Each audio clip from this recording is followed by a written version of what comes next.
हरिः ओम श्री सद्गुरु परमात्मने नमः। ओम श्री कृष्ण परब्रह्मणे नमः। ओम गुरुर्ब्रह्मा गुरुर्विष्णुः गुरुर्देवो महेश्वरः गुरुः साक्षात् परब्रह्म तस्मै श्री गुरवे नमः। ओम श्री गुरुभ्यो नमः। यस्य प्रसादादहमेव सर्वं मय्येव सर्वं परिकल्पितं च इत्थं विजानामि सदात्मरूपं तस्याङ्घ्रिपद्मं प्रणतोऽस्मि नित्यम्। ब्रह्मानन्दं परमसुखदं केवलं ज्ञानमूर्तिं द्वन्द्वातीतं गगनसदृशं तत्त्वमस्यादिलक्ष्यम् एकं नित्यं विमलमचलं सर्वधी साक्षिभूतं భావాతీతం త్రిగుణరహితం సద్గురుం తం నమామి। నమో గురుదేవ। ఈరోజు మనం భగవద్గీత యందు 2వ అధ్యాయము సాంఖ్యయోగము। శ్రీకృష్ణ పరమాత్మ మన అందరిలో కూడా భగవంతుడున్నాడనేటటువంటి ఉపదేశాన్ని తొలిసారిగా ఆయన జ్ఞాన ఉపదేశంలో చెప్పబడినటువంటి మొదటి మాట, మనమందరము కూడా భగవత్ స్వరూపాలే అనేటటువంటి సత్యం తెలుసుకోవాలి అని కృష్ణ పరమాత్మ మన అందరికీ కూడా జ్ఞానబోధ అందిస్తూ ఉన్నారు। మనలో ఉన్నటువంటి చైతన్యాన్ని తెలుసుకొని ఆ చైతన్యంతో జీవించినప్పుడు దేహ సంబంధమైనటువంటి విషయ సుఖములు ఏవైతే ఉంటాయో ఆ విషయ సుఖాలన్నీ కూడా శాశ్వతం కాదని, వాటిని అనుభవించటం వల్ల కలిగే ప్రయోజనం చాలా అల్పమైనదని, ఆ ప్రయోజనాలను పొందడానికి మనం చేసే ప్రయత్నం గొప్పగా ఉంటుంది। అందుకే దుఃఖం పర్వతమేవచ సుఖం బిందు మాత్రేన, అంటే అల్పమైన సుఖం కోసం అధికమైనటువంటి కష్టాన్ని పొందుతున్నాం। ఈ కష్టంలో నుంచి బయటపడండి। ఎలా పడతారు బయట? ఈ దేహంలో ఉన్నటువంటి సచ్చిదానందమే నేను। దేహము, దేహానికి సంబంధించిన విషయాలన్నీ కూడా మనం ఖచ్చితంగా నిర్వర్తించవలసిన బాధ్యతలే కానీ ఇది మనము కాదు అనే సత్యాన్ని మనం గుర్తుపెట్టుకొని, ఎవరైతే తన లోపట అంటే తాను ధరించినటువంటి శరీరం లోపట ఉన్నటువంటి సచ్చిదానందమే నేను అని తెలుసుకోవడానికి మనం భగవంతుడు చెప్పిన విధంగా శాస్త్రం ప్రమాణంతే కార్య అకార్య వ్యవస్థితో, మనకు భగవంతుడు ఇచ్చినటువంటి ఉపాధి ఏదైతే ఉందో అది స్త్రీ ఉపాధి కావచ్చు, పురుష ఉపాధి కావచ్చు, ఏ ఉపాధి అయినప్పటికీ కూడా ఆ ఉపాధి చేత భగవంతుడు శాస్త్రంలో మనల్ని ఎలా కర్మ చేయమని చెప్తున్నారో దానికి సంబంధించినటువంటి కర్మను గురించి తెలుసుకోవాలి। జ్ఞాత్వా శాస్త్ర విధానోక్తం అంటున్నారు, అంటే శాస్త్రమునందు చెప్పబడినటువంటి విషయాలన్నింటినీ కూడా తెలుసుకోండి। కర్మ కర్తుమిహార్హసి, మీ యొక్క అందరి యొక్క అర్హత ఏంటి అంటే శాస్త్రంలో భగవంతుడు ఏం చెప్పారో తెలుసుకోకుండా మనకు నచ్చినట్టుగా జీవించటం ఎంతో ప్రమాదానికి గురి చేస్తుందని, మనకు తెలియకుండానే అనేక శరీరాలు పొందడానికి కావలసిన స్థితిని మనం పొందుతాం। కాబట్టి ఇక శరీరాలు పొందకుండా ఉండడానికి భగవంతుడు మనకు చెప్పబడినటువంటి ఉపాయం శాస్త్రాన్ని తెలుసుకోండి। భగవంతుడు, శాస్త్రము, సద్గురువు, ఈ మూడింటి మీద విశ్వాసంతో పాటుగా మీ మీద కూడా మీరు విశ్వాసం ఉంచండి। ఏదైనా చెయ్యాలి అంటే ఇప్పుడు మన ఇంట్లో మనం ఏదైనా ఒక మాట చెప్తే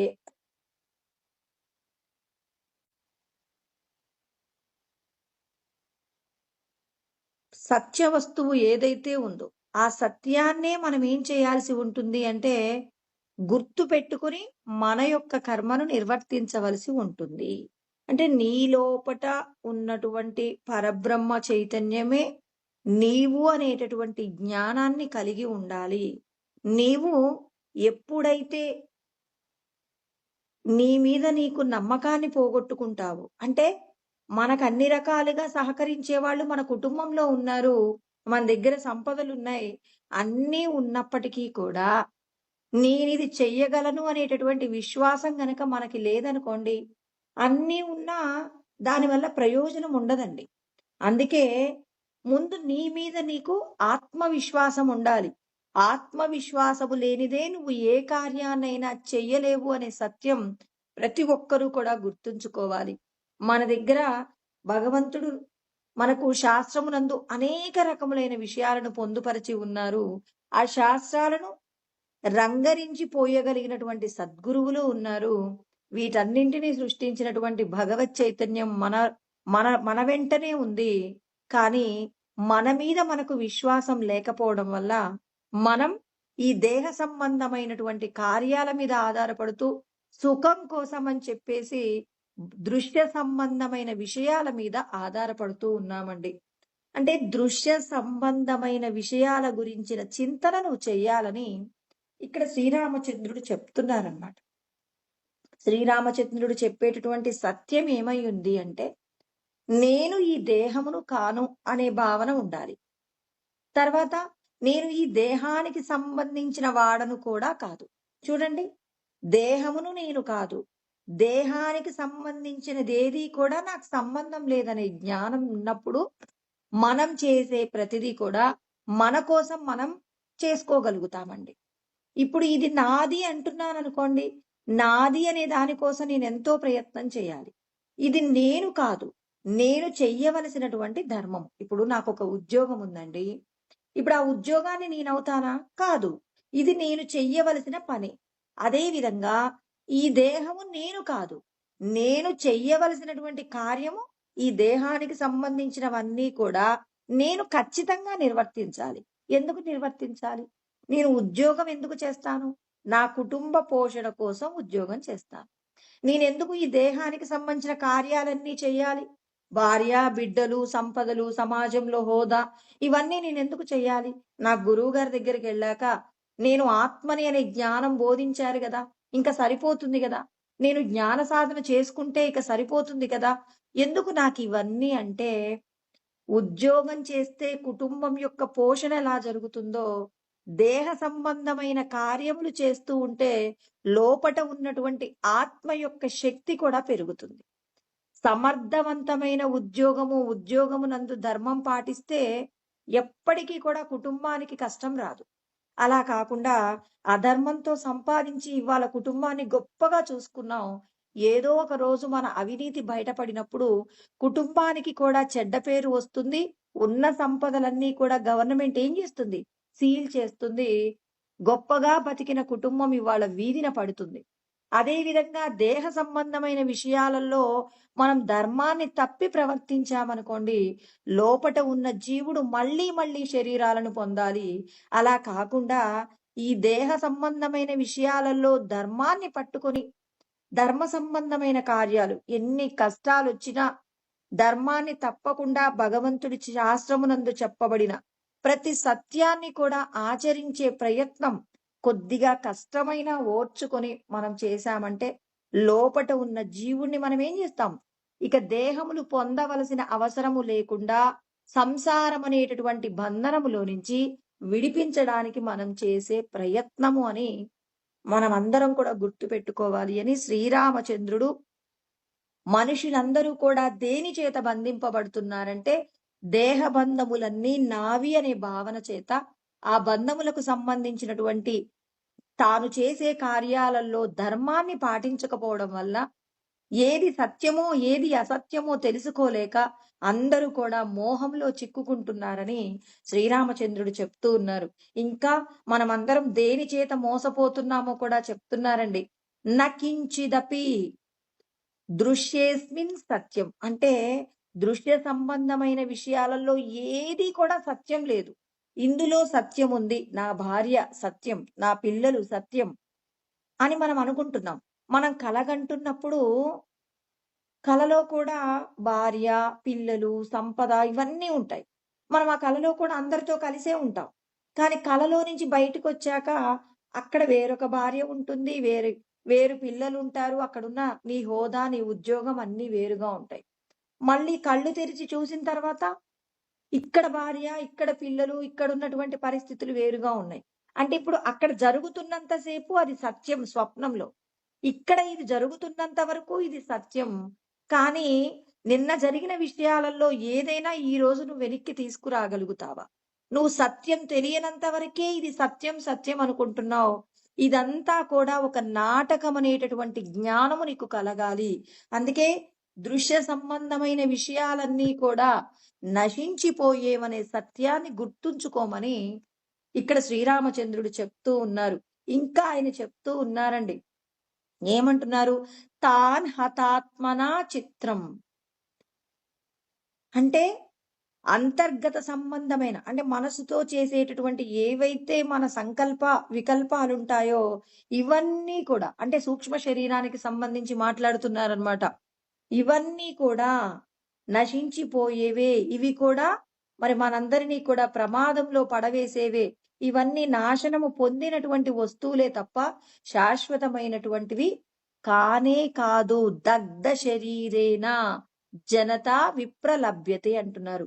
అంటే మరి దగ్ధం చెయ్యబడినటువంటి ఈ శరీరాల చేత ప్రతి జీవుడు కూడా ప్రతి మనుషుడు కూడా మోసపోతున్నారని మనకి శ్రీరామచంద్రుడు వైరాగ్య ప్రకరణమునందు తాను చెప్తూ ఉన్నారు. అంటే మనమందరం అర్థం చేసుకోవాలి. ఇప్పుడు శ్రీరామచంద్రుడికి వచ్చిన వైరాగ్యము మనకెందుకు అంటే మనకి కూడా ఇటువంటి వైరాగ్యం వస్తేనే మోక్షం పొందుతాం తప్ప ఇటువంటి వైరాగ్యం రాకుండా నేను దేహం కాదండి దేహం కాదండి అంటే అది ఎలా సాధ్యమవుతుందండి? బాగా విచారణ చెయ్యాలి. ఇక్కడ శ్రీరామచంద్రుడు చెప్పే ప్రతి సత్యాన్ని కూడా మనం ఏం చేయాలి? మన జీవితానికి అన్వయించుకున్నప్పుడు కదండి మనల్ని మనం ఉద్ధరించుకునేది. నేను కూడా ఈ దేహము, దేహ సంబంధ విషయాలన్నీ శాశ్వతం కాదు అని విచారణ చేస్తున్నానా? కంటికి కనపడుతున్నవన్నీ కూడా సత్యములేనా? నిన్న సత్యంగా కనిపించింది ఈరోజు నీకు సత్యంగా కనపడుతుందా? నిన్న స్నేహంగా ఉన్న వారిలో ఈరోజు మనం దోషాలు చూసినప్పుడు వాళ్ళని అసహించుకుంటున్నాం. నిన్న వాళ్ళలో దోషాలు చూసిన మనం ఈ రోజు వాళ్ళలో ఉన్నటువంటి మంచితనాన్ని చూసి అయ్యో పాపం నేను తప్పుగా అర్థం చేసుకున్నాను అంటున్నాం. అంటే ఏం జరుగుతుంది? కంటికి కనపడుతున్నదంతా సత్యంలా కనపడుతుంది కానీ ఇందులో ఉన్నదంతా కూడా భగవంతుడు మనం పూర్వజన్మలలో చేసిన కర్మానుసారంగానే భగవంతుడు నిన్న మంచి అనిపించింది ఇవాళ చెడు, నిన్న చెడు అనిపించింది ఇవాళ మంచిగా అనిపిస్తుందంటే ఇవాళ ఈశ్వరుడు ఆడేటటువంటి నాటకంలో మనమందరము కూడా పాత్రదారులమనే సత్యం గుర్తించమని శ్రీరామచంద్రుడు చెప్తూ ఉన్నారు. అందుకే మనం సత్ చిత్ ఇటువంటి విషయాల గురించినటువంటి జ్ఞానాన్ని మనం తెలుసుకోవాలి. సత్ అంటే ఏమనుకున్నాం? కంటికి కనపడుతున్నటువంటి ఏమంటారు వస్తు వ్యవహారానికి సంబంధించిన విషయాలన్నింటికీ కూడా ఏమవుతుంది? భగవంతుడి శక్తిని ఇస్తూ ఉన్నారు. అంటే వస్తువు ప్లస్ చైతన్యము ఈజ్ ఈక్వల్ టు అనుభవం. అంటే మనం చేసేటటువంటి కర్మలు ఏవైతే ఉన్నాయో వేటి చేత కర్మలు చేస్తాం? వస్తువుల చేత. ఏం చేస్తున్న వస్తువులు అంటే అన్ని రకాల విషయాలండి. తద్యుక్తమఖిలం వస్తు వ్యవహారస్తదన్విత. అంటే మనం సృష్టిలో చేస్తున్నటువంటి కార్యక్రమాలన్నీ కూడా ఏవైతే వస్తువులు, వ్యక్తులు, విషయాలు, ప్రాణులు సమస్తముతో చేసేదంతా కూడా ఏమవుతుంది అంటే సద్వస్తువు అవుతుందండి. మరి వీటన్నింటికీ కూడా భగవంతుడు చైతన్యం ఇస్తూ ఉన్నాడండి. అందుకే కంటికి కనబడుతున్న ప్రతి విషయము, ప్రతి మాట, ప్రతి వస్తువు, ప్రతి స్థితి యందు కూడా భగవంతుడి అస్తిత్వం ఉంటుందనే సత్యం ఎవ్వరూ మర్చిపోకూడదు. ఇక చిత్ స్వరూపము అంటే ఏంటంటారు? ఈ మనం చూసినవి, విన్నవి, తిన్నవి ఇంద్రియాల ద్వారా మనం పొందినటువంటి విషయాలు ఏవైతే ఉన్నాయో వాటన్నింటినీ ఆలోచనల రూపంలో అంటే వృత్తి రూపంలో, వృత్తి అంటే ఆలోచనేనండి. ఈ వృత్తి రూపంగా మనం చేసినటువంటి ఆలోచనలన్నీ కూడా భగవంతుని యొక్క చైతన్యము చేత శక్తిని పొందుతూ ఉన్నాయి. అలా శక్తిని పొందిన తర్వాత ఇప్పుడు నా మనసులోకి వచ్చినటువంటి ఆలోచన శక్తిని పొందినప్పుడు ఇంకా అర్థం కావాలంటే చిన్న పిల్లవాడు ఇంట్లో ఉన్నాడు. వాడు అనేక రకాల ప్రశ్నలు అడుగుతూనే ఉన్నాడు. అడుగుతున్నప్పుడు మనం ఊ ఊ అంటున్నాం. కానీ వాడు సమాధానం చెప్పమని అడుగుతాడు. సమాధానం చెప్పమని అడిగినప్పుడు వాడి విషయానికి మనం ఏం చేస్తాం? సమాధానం చెప్తాం. అవునని, కాదని చెప్తాం. అదే విధంగా మన మనసు కూడా ఏం చేస్తుంది? మన లోపటున్న చైతన్యమునందు అనేక రకాల విషయాలు తీసుకొస్తుంది. నిన్న జరిగిన విషయాలు, తిన్నవి, మనల్ని తిట్టినటువంటి వాళ్ళను గుర్తు చేస్తుంది. మనల్ని పొగిడిన వాళ్ళను గుర్తు చేస్తుంది. ఇక దేహానికి సంబంధించి మనం ఏదైతే బాగుందని, ఏదైతే బాగాలేదని చెప్పామో, అన్ని విషయాలను కూడా మన మనసు తెరలు తెరలుగా గుర్తు చేస్తూ ఉంటే, కొన్నింటి దగ్గర ఆగుతాం. ఒక్కొక్క విషయాన్ని ఒకటికి 2 సార్లు చెప్తుంది. అవును, నిన్న వాళ్ళు నన్ను తిట్టారు గదా! గుర్తులేదు, మర్చిపోయాను ఇప్పటి వరకు అని చెప్పేసి, ఆ విషయం దగ్గర మనం ఏం చేస్తున్నాం? కాసేపు ఆగుతున్నాం. కాసేపు ఆగినప్పుడు ఏమవుతుంది? అక్కడ ఆ వస్తువుకి అంటే మనం చేసినటువంటి ఆలోచనకి భగవంతుడి యొక్క చైతన్యం జోడైనప్పుడు దాన్ని అనుభవంలాగా పొందుతున్నాం. బయట ఉన్నటువంటి వస్తువులతో కూడా చైతన్యం తోడైనప్పుడు దానివల్ల ఆనందం పొందుతున్నాం. ఇప్పుడు అనేక రకాలైనటువంటి పుష్పాలను అలా చూస్తూ ఉన్నాం ఒక తోటలో. కానీ ఒక పుష్పం దగ్గర మనం ఆగి, ఆ పుష్పంలో ఉన్నటువంటి ఏదైతే ఆ సౌకుమార్యం ఉంటుందో దాన్ని మనం తీక్షణంగా గమనించి, దాని ద్వారా తాదాత్మ్యత పొందామనుకోండి, ఇక్కడ మనకేమైంది? అనుభూతి దొరికింది. అదే విధంగా మనసు యందు కూడా ఏదో ఒక ఆలోచన దగ్గర మనం ఏం చేస్తున్నాం? మనం చైతన్యంతో అనుభవం పొందటం జరుగుతుంది కాబట్టి, ఇది చిత్స్వరూపమైనటువంటి జ్ఞానం. అందుకే చింతారహితః అంటారు. అంటే ఆలోచనలకు సంబంధించి మనం ఏ విధమైనటువంటి స్పందన లేకుండా ఉన్నప్పుడు మాత్రమే దాని వలన ప్రయోజనం పొందుతామండి.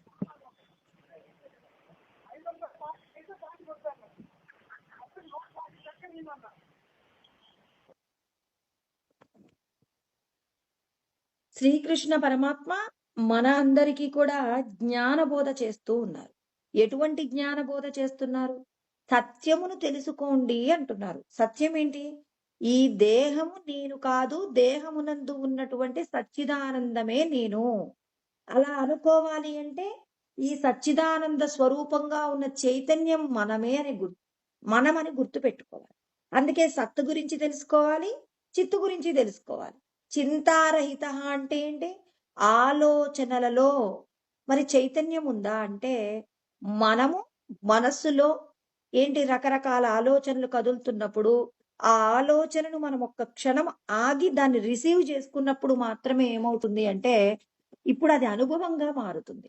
కానీ ఆ చైతన్యం నందు మనసులో కదిలే ప్రతి ఆలోచన అలా వెళ్తూ వెళ్ళిపోతుందనుకోండి, దానికి మనం ఏమైనా శక్తి ఖర్చు పెడుతున్నామా?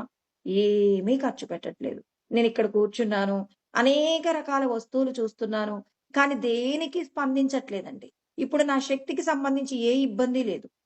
ఎప్పుడైతే నేను ఒక విషయం, ఒక మాట వినపడినప్పుడు ఆగిపోవడమో, ఆ మాటకు స్పందించడమో, ఒక వస్తువు దగ్గర స్పందించడమో జరిగినప్పుడు మాత్రమే ఏమవుతుంది? నా శక్తిని కొంత ఖర్చు పెడుతూ ఉన్నాను. అంటే మనమందరం అదే పని చేస్తున్నామనమాట. అంటే మన యొక్క శక్తి వినియోగం ఎలా జరుగుతుంది? ఇప్పుడు సెల్ ఫోన్ ఉందండి చేతిలో. దీన్ని కేవలం అలా పట్టుకున్నాం అంతే. దీనిలో ఉన్నటువంటి రకరకాలైన విషయాలన్నీ కూడా మనం చూడడం కోసం, తెలుసుకోవడం కోసం దాన్ని ఆపరేట్ చేస్తున్నప్పుడు ఏమవుతుంది? మరి ఆ సెల్ ఫోన్‌లో ఉన్నటువంటి ఛార్జింగ్ ఏమవుతుంది? బ్యాటరీ డౌన్ అవుతుంది. తర్వాత మనకున్నటువంటి వైఫై కూడా వాడేం చేస్తాడు? మొబైల్ డాటా ఒక 2 జీబీ ఇచ్చాడనుకోండి. దాన్ని మనం కంటిన్యూయస్‌గా రకరకాలైన విషయాలను చూస్తున్నామనుకోండి. మొబైల్ డాటా కూడా ఖర్చవుతుంది కదా! అంటే మన శరీరంలో కూడా భగవంతుని యొక్క చైతన్యం ద్వారా మనం ఏం చేస్తున్నాం? మనసుకు సంబంధించి, శరీరానికి సంబంధించి, వాక్కుకు సంబంధించి వివిధ రకాలైనటువంటి కార్యనిర్వహణ జరుగుతుంది కాబట్టి, ఈ కార్యనిర్వహణ ద్వారా మనలో ఉన్న శక్తంతా ఖర్చయిపోతుంది. ఇప్పుడు ఈ శక్తిని ఎలా పొదుపు చేసుకోగలము? దాని గురించిన జ్ఞానం కలగాలి. అందుకే ఇక్కడేమంటారు? సత్యము అంటే సత్వస్తువు. ఆ చైతన్యమే ఏదైతే సచ్చిదానంద స్వరూపంగా ఉన్నటువంటి ఆత్మ చైతన్యమే సత్తుగా ఉంది. బాహ్యమునందు సత్తుగా ఉంది. ఆంతరమునందు చిత్తుగా ఉంది కాబట్టి ఇది సత్యము, జ్ఞానమండి. సత్యం అంటే సద్వస్తువు, చిద్వస్తువు అంటే మరి జ్ఞానముగా చెప్పుకుంటారు. చిత్ అంటే జ్ఞానము. ఇక అనంతము అనేటటువంటి విషయం కూడా గుర్తుపెట్టుకోవాలి. అంటే అనంతము అంటే దీని యందు అంటే ఇక్కడ ఈ విషయం అర్థం కావాలి అంటే, ఇప్పుడు మనం ఏం చేస్తూ ఉన్నాం? ఒక పనిని చేస్తూ ఉన్నప్పుడు, ఆ పనికి సంబంధించినటువంటి వ్యవహారము ఏదీ లేకుండా అలా స్తబ్దుగా ఉండిపోయాం. అంటే ఇలా చూస్తూ ఉండిపోతారండి రమణులు. రమణులు అలా చూస్తూ ఉన్నప్పుడు లోపటేమైనా ఆలోచిస్తూ ఉన్నారేమో అనుకుంటే, లోపట కూడా ఏ ఆలోచన లేదు. బయటికి మాత్రం చూస్తున్నట్టుగా ఉంటుంది కానీ ఎవరిని గుర్తించట్లేదు. అంటే బయటికి ఎవరిని చూడట్లేదు. లోపట మనసు యందు ఏ ఆలోచన కదలట్లేదు. కదలకుండా ఉన్న పరిస్థితిలో ఏమవుతుంది అంటే, చైతన్యమునందు ఉన్న పరిస్థితిని ఏమంటారు? అమాత్ర అంటారు. ఇప్పుడు మాత్రల రూపంలో మనం ఆ, ఊ, మా అనేటటువంటిది ఏమవుతుంది? ఓంకారంలో చెప్పబడేటటువంటి మాత్రలు అంటారు. ఇప్పుడు ఏ విధమైనటువంటి కదలిక లేనటువంటి స్థితిని ఏమంటారు? అమాత్ర అంటారు. తురియము అని చెప్పేసి అంటారు. ఇంకా దీనినే రమణులు అంటారు అమేయం అని చెప్పేసి అంటారు. దీనిని ఏమంటారు? అనంతము అంటారు. అంటే ఇక అందులో ఏ విధమైనటువంటి విషయ వస్తు వ్యవహారాలు ఏమీ లేకుండా తురియావస్థలో ఉండి లోపట ఉన్నటువంటి ఆత్మానందము చేత రమించటం సత్యం, జ్ఞానం, అనంతం. తర్వాత ఇంకో మాట అమేయం అని కూడా చెప్తారనమాట. అనంతాన్నే అమేయం అని కూడా అంటారు. అంటే అప్రమేయం. ఇలా భగవంతుణ్ణి మనం ఇలా ఉంటారు అని చెప్పేసి చింతింపనలవి కాని, అంటే ఇంద్రియాలతో తెలుసుకోగలిగినటువంటి శక్తి లేనటువంటి స్థితి ఒకటి ఉంటుంది లోపట. అదే తురియావస్థ అండి. చూడండి, సత్యం, జ్ఞానం, అనంతం అనేది బ్రహ్మసూత్రముల యందు చెప్పబడినటువంటి మాట. సత్యం అంటే కంటికి కనపడుతున్నటువంటి వస్తు వ్యవహారాలలో ఉన్నటువంటి చైతన్యం. అంటే చైతన్యం నందు ఈ వస్తు వ్యవహారాలన్నీ కూడా మరి తమ పనులన్నీ కూడా తాము చేసుకుంటూ ఉన్నాయి. చిత్ అంటే ఆలోచనల రూపంలో లోపట చైతన్యమునందు ఆలోచనలన్నీ కదులుతూ ఉన్నప్పుడు, ఆ ఆలోచనలకు చైతన్యము జోడైనప్పుడు అనుభవం. బాహ్యమునందు సద్వస్తువుకు చైతన్యానికి కలయిక జరిగినప్పుడు అనుభవం రూపంలో ఉంటుంది. తర్వాత ఇక ఏమవుతుంది? ఏ విధమైనటువంటి అనుభవం లేకుండా లోపట ఉన్న ఆత్మానుభూతిని పొందుతూ ఉన్నామనుకోండి, ఆ ఆత్మానుభూతిని పొందడాన్ని ఏమంటారు? అనంతము, తురియము అని చెప్పేసి అంటారు. ఇదే విషయాన్ని ఇంకా కొంచెం చెప్పుకోవాలి. ఎలా చెప్పుకోవాలి అంటే, ఇక్కడ ఎవరిది ఎక్స్పీరియన్సర్ అంటే మనమందరము కూడా అనుభవించే వాళ్ళమే కానీ అనుభవించబడే వస్తువు కాదు. నెవర్ ది ఎక్స్పీరియన్స్డ్ అంటారు. అంటే మనమందరము కూడా అనుభవించే స్థితిలో ఉంటాం కానీ అనుభవించబడే వస్తువు మనం కాదు. ఆ విషయాన్ని గుర్తుపెట్టుకోవాలి. అంటే మనమందరం నాకు ఈ వస్తువుతో అనుభవం ఉంటే గొప్పగా ఉంటుందండి అంటున్నాం. కానీ నువ్వే అనుభవంగా ఉన్నావు అంటే నువ్వే అనుభవిస్తున్న వాడివి. అనుభవించేది నువ్వే అయినప్పుడు అందుకే కృష్ణ పరమాత్మ ఏమంటారండి? గతిర్భర్త ప్రభు సాక్షి నివాస శరణం అంటారు. అంటే భోక్త అహం హి సర్వ యజ్ఞానాం భోక్తా చ ప్రభురేవచ అని ఎన్నో చోట్ల కృష్ణ పరమాత్మ చెప్తారు. నేను భోక్తగా ఉన్నాను. భోక్తారం యజ్ఞ తపసాం సర్వలోక మహేశ్వరం. సమస్త యజ్ఞములకు సమస్త ఏమంటారు? తపస్సులన్నింటికీ కూడా నేనే భోక్త. అంటే మనమందరము కూడా అనుభవేద్యులమే కానీ అనుభవపూర్వకమైన వస్తువు మనం కాదు అనే సత్యం గుర్తుపెట్టుకోండి. ఇదే అమేయం, అప్రమేయం అనే సత్యం గుర్తుపెట్టుకోవాలి. అందుకే సత్యం, జ్ఞానం, అనంతం, అప్రమేయం బ్రహ్మ అని చెప్పేసి మనకిక్కడ సత్ దర్శనం నందు రమణ మహర్షి చాలా చక్కగా వివరిస్తూ ఉన్నారు. ఎంత చక్కగా వివరిస్తున్నారో చూడండి. సద్వస్తువు గురించి చెప్పారు, చిద్వస్తువు గురించి చెప్పారు, అనంతం అంటే తుర్యావస్థ అని చెప్పేసి చెప్పారు. దీనినే అమాత్ర అంటారు. అప్రమేయము అంటే ఏమన్నారు? అనుభవించబడేటటువంటి వస్తువు నువ్వు కాదు, అనుభవించేటటువంటి స్వరూపమే నువ్వు, సచ్చిదానంద బ్రహ్మవే నువ్వు అని ఇక్కడ మనకి మరి జ్ఞానబోధ చేస్తూ ఉన్నారు. కృష్ణ పరమాత్మ ఈ విషయాన్ని ఎక్కడైనా చెప్పారా? మనం ఇప్పుడు చెప్పుకుంటున్నటువంటి 2వ అధ్యాయంలోనే చెప్పారండి. అంతవంత ఇమే దేహ నిత్యస్యోక్త శరీరినః అనాశినో అప్రమేయస్య తస్మాద్యుధ్యస్వ భారత. అనాశినో నాశనం లేదండి మన స్వరూపానికి. మనం ఈ దేహానికి సంబంధించిన నాశనం గురించి తలుచుకుంటూ చాలా దుఃఖపడుతూ ఉంటాం. ఇది నాశనము లేనటువంటిది. అప్రమేయస్య అంటే ఇంద్రియములకు గోచరము కానిది. అందుకే మనకు ఇంద్రియ నిగ్రహం ఖచ్చితంగా ఉండాలి. ఇంద్రియాల ద్వారా తెలుసుకోలేనటువంటి సత్యాన్ని ఇంద్రియ నిగ్రహం చేస్తేనే మనమందరము కూడా సత్యాన్ని దర్శనం చేయగలుగుతామని సద్దర్శనమునందు మనకు రమణులు చెప్పారు. ఇంకో గొప్ప మాట అండి. ఏం చెప్తారంటే, శ్రవణము, మననము, నిధిధ్యాసనం అంటారు. అంటే వినాలి, వినేటప్పుడు శృణ్వంతు తపస, జాగ్రత్తగా వినాలి. విన్న దానిని మనం జాగ్రత్తగా మననం చేయాలి. ఏం విన్నాం?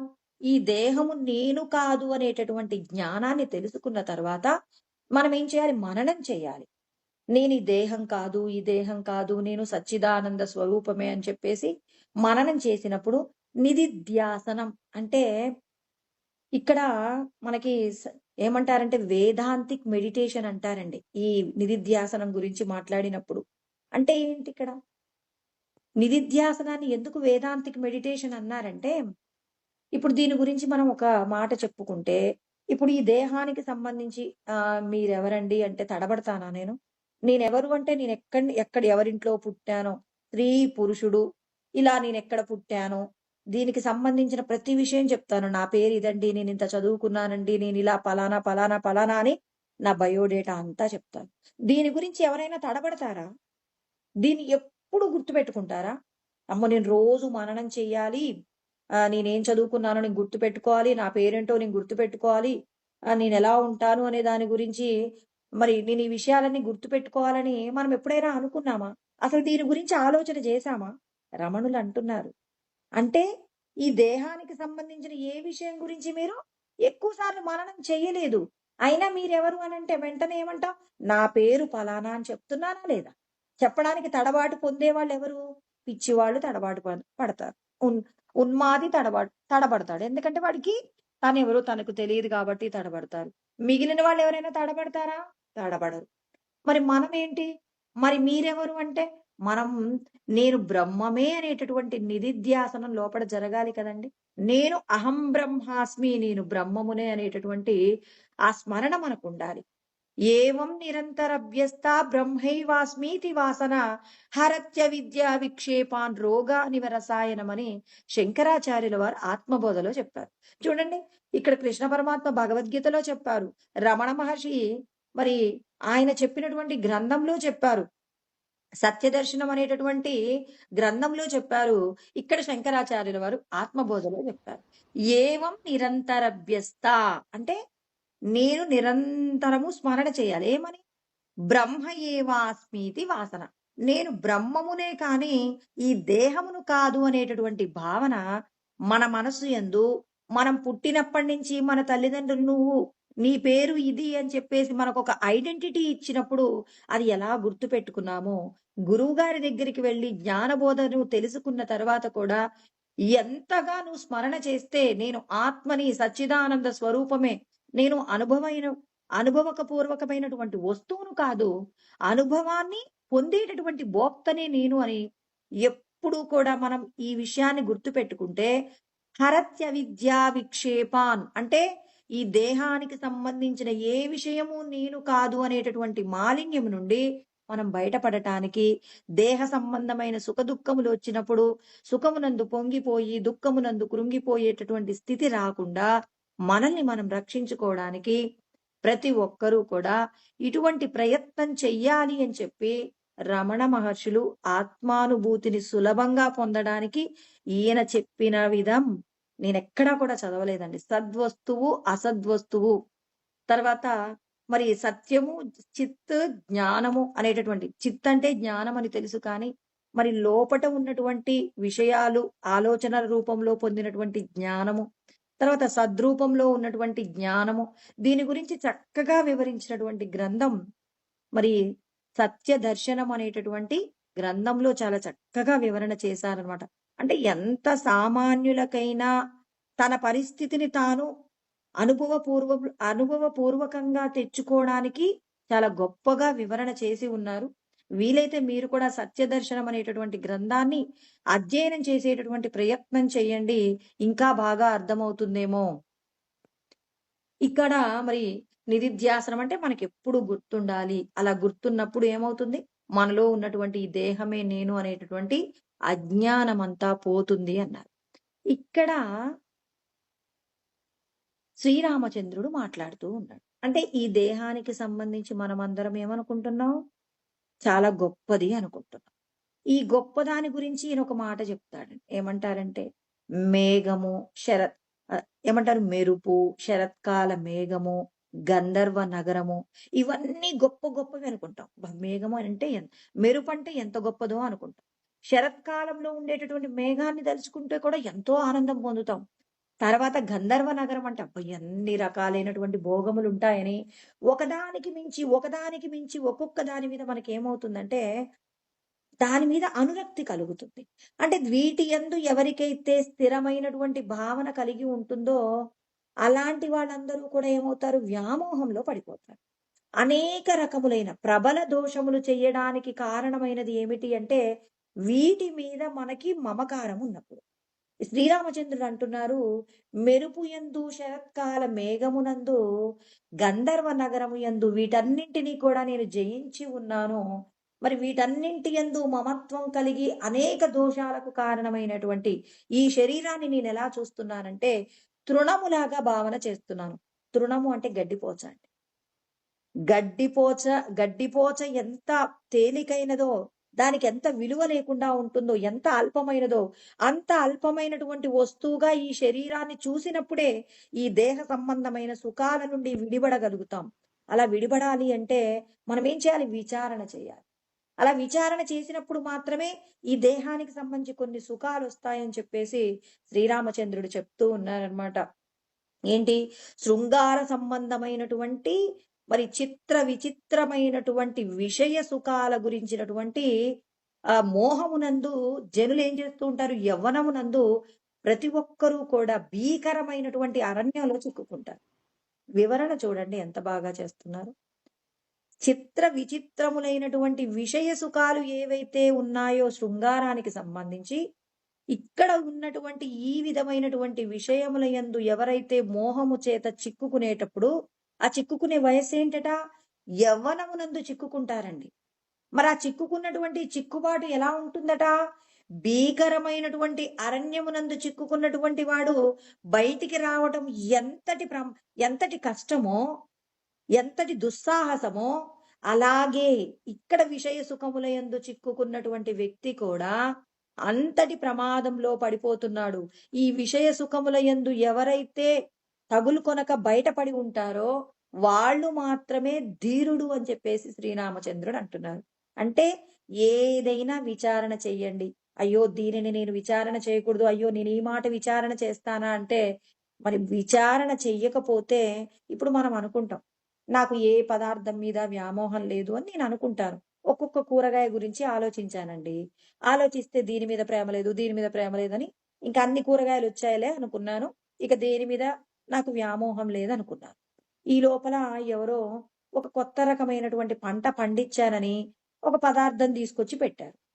ఇది రుచి చూడండి అంటారు. అయ్యో నేను తిన్న పదార్థాలలో ఈ రుచి లేనే లేదండి అంటే, అంటే విచారణ చేయడంలో నీకు తెలిసిన కొన్ని విషయాలే విచారణ చేస్తావా? అన్ని విషయాలను విచారణ చేస్తావా? అంటే అన్నింటినీ విచారణ చేసి ఏ విషయమునందు కూడా నాకు వ్యామోహం లేదని చెప్పేసి నువ్వు నిర్ధారణ చేసుకుంటే తప్ప నిన్ను నువ్వు సంసారం అనే సాగరంలో నుంచి బయటపడటానికి కావలసిన స్థితిని నువ్వు సంపాదించలేవు. కాబట్టి నిన్ను మాయలో మోహమునందు పడవేసే విషయాలు ఏవైతే ఉంటాయో వాటిని చక్కగా విచారణ చెయ్యి. నువ్వు ఈ దేహ సంబంధమైనటువంటి కొద్ది రోజుల పాటు సుఖాన్నిచ్చే వస్తువుల కోసం తాపత్రయపడుతూ బంగారు భవిష్యత్తు అంటే నీ ఆత్మ సుఖాన్ని పొందితే మరి నువ్వు ఎంతటి గొప్ప సుఖాన్నైనా వదిలిపెట్టగలిగినటువంటి స్థితి నీకు చేరుతుందో. యం లబ్ధ్వా చాపరం లాభం మన్యతే నాదికం తతః యస్మిన్ స్థితో న దుఃఖేన గురునాపి విచాలతే. అంటే ఎంతటి ఆనందమైన కోటాను కోట్ల రూపాయలైనా, ఎంతటి రంభా ఊర్వశి మేనక లాంటి అందగత్తెలే వచ్చినా, ఇంకా ఎటువంటి విషయాలైనా నీకేమనిపిస్తాయి అంటే అల్పమైనవిగా అనిపిస్తాయి. దేహ సంబంధమైన సుఖాలను ఎలా చూడాలి? గడ్డిపోచలాగా చూడాలి. ఇలా చూడగలిగిన స్థితి ఎప్పుడు వస్తుంది?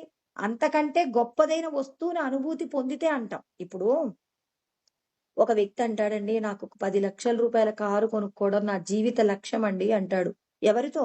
ఓ 100 కోట్లు ఉన్నటువంటి వ్యక్తితో మాట్లాడతాడు. 100 కోట్లున్నాయన నవ్వుకుంటాడు. 10 లక్షల రూపాయల కారు కొనుక్కోవడం నీ యొక్క జీవిత లక్ష్యమా? అంతేనా? నీకు ఇంకే లక్ష్యాలు లేవా? లేవండి. ఒక 50,000 రూపాయల బండి కొనుక్కోవడానికే సెకండ్ హ్యాండ్ కొనుక్కోవాల్సొచ్చింది. 10,00,000 కారులో తిరిగితే నా జీవితం ధన్యమైందంట. చూడండి అక్కడ 100,00,00,000 ఉన్నాయి గాబట్టి అతనికి ఇతని యొక్క కోరిక అల్పమైంది. అదే విధంగా మన లోపట ఉన్నటువంటి సచ్చిదానందాన్ని అనుభవిస్తే, ఇక ఇక్కడ ఈ లోకంలో ఈ శరీరంతో అనుభవించే సుఖాలు ఎంత అల్పమైనవిగా కనిపిస్తాయండి. అంటే నువ్వు విచారణ చెయ్యి. ఎందులో శాశ్వతమైన ఆనందం ఉంది? ఎందులో గొప్పదుందో విచారణ చెయ్యండి. విచారణ లేకుండా మీరు బ్రహ్మానందాన్ని పొందలేరని మనకు వైరాగ్య ప్రకరణం నందు శ్రీరామచంద్రుడు మాట్లాడుతున్నారు. ఇదే విషయాన్ని బాగా విచారణ చేస్తే ఒక చిన్న ఉపమానం చెప్తాను. ఏంటి అంటే ఉపమానంలో ఒక ధనవంతుడుంటాడు. ఆయనకి సత్పురుషులను ఇంటికి పిలిచి వాళ్ళకు భోజనం పెట్టడం అంటే చాలా ఇష్టమండి. ఎవరైనా సన్యాసులు కానివ్వండి, భగవత్ సంబంధమైనటువంటి సద్గురువులు కానీ, ఎవరైనా అటుగా వెళ్తూ ఉంటే వాళ్ళని పిలిచి చక్కటి ఆతిథ్యం ఇస్తూ ఉంటాడట. ఒకరోజు అలాగే ఒక గురువుగారు అలా వెళ్తూ ఉంటే, "రండి స్వామి మీరు మా ఇంటికి రావడం మా మాకెంతో అదృష్టం" అని చెప్పేసి, మరి మా ఇంట్లో భోజనం చేయాలి ఈ పూట అని చెప్పేసి అడిగితే, "సరే నాయనా" అని చెప్పేసి మరి ఆయన సంధ్యావందనం పూర్తి చేసుకొనొచ్చేసరికి ఈయన రకరకాలైనటువంటి పిండి పదార్థాలు, రుచికరమైనటువంటి మధుర పదార్థాలన్నీ కూడా సిద్ధం చేయించారట. సిద్ధం చేయించి, "స్వామి కూర్చోండి స్వామి" అని చెప్పేసి ఆయన ఎవరైతే మన ఇంటికి వాళ్ళ ఇంటికొచ్చారో ఆ గురువుగారి పక్కన ఈ ధనవంతుడు కూడా ఇద్దరు కూడా కూర్చున్నారట. భోజనం చేయడానికి. వంటవాడు భోజనం వడ్డించడానికి సిద్ధంగా ఉన్నారు.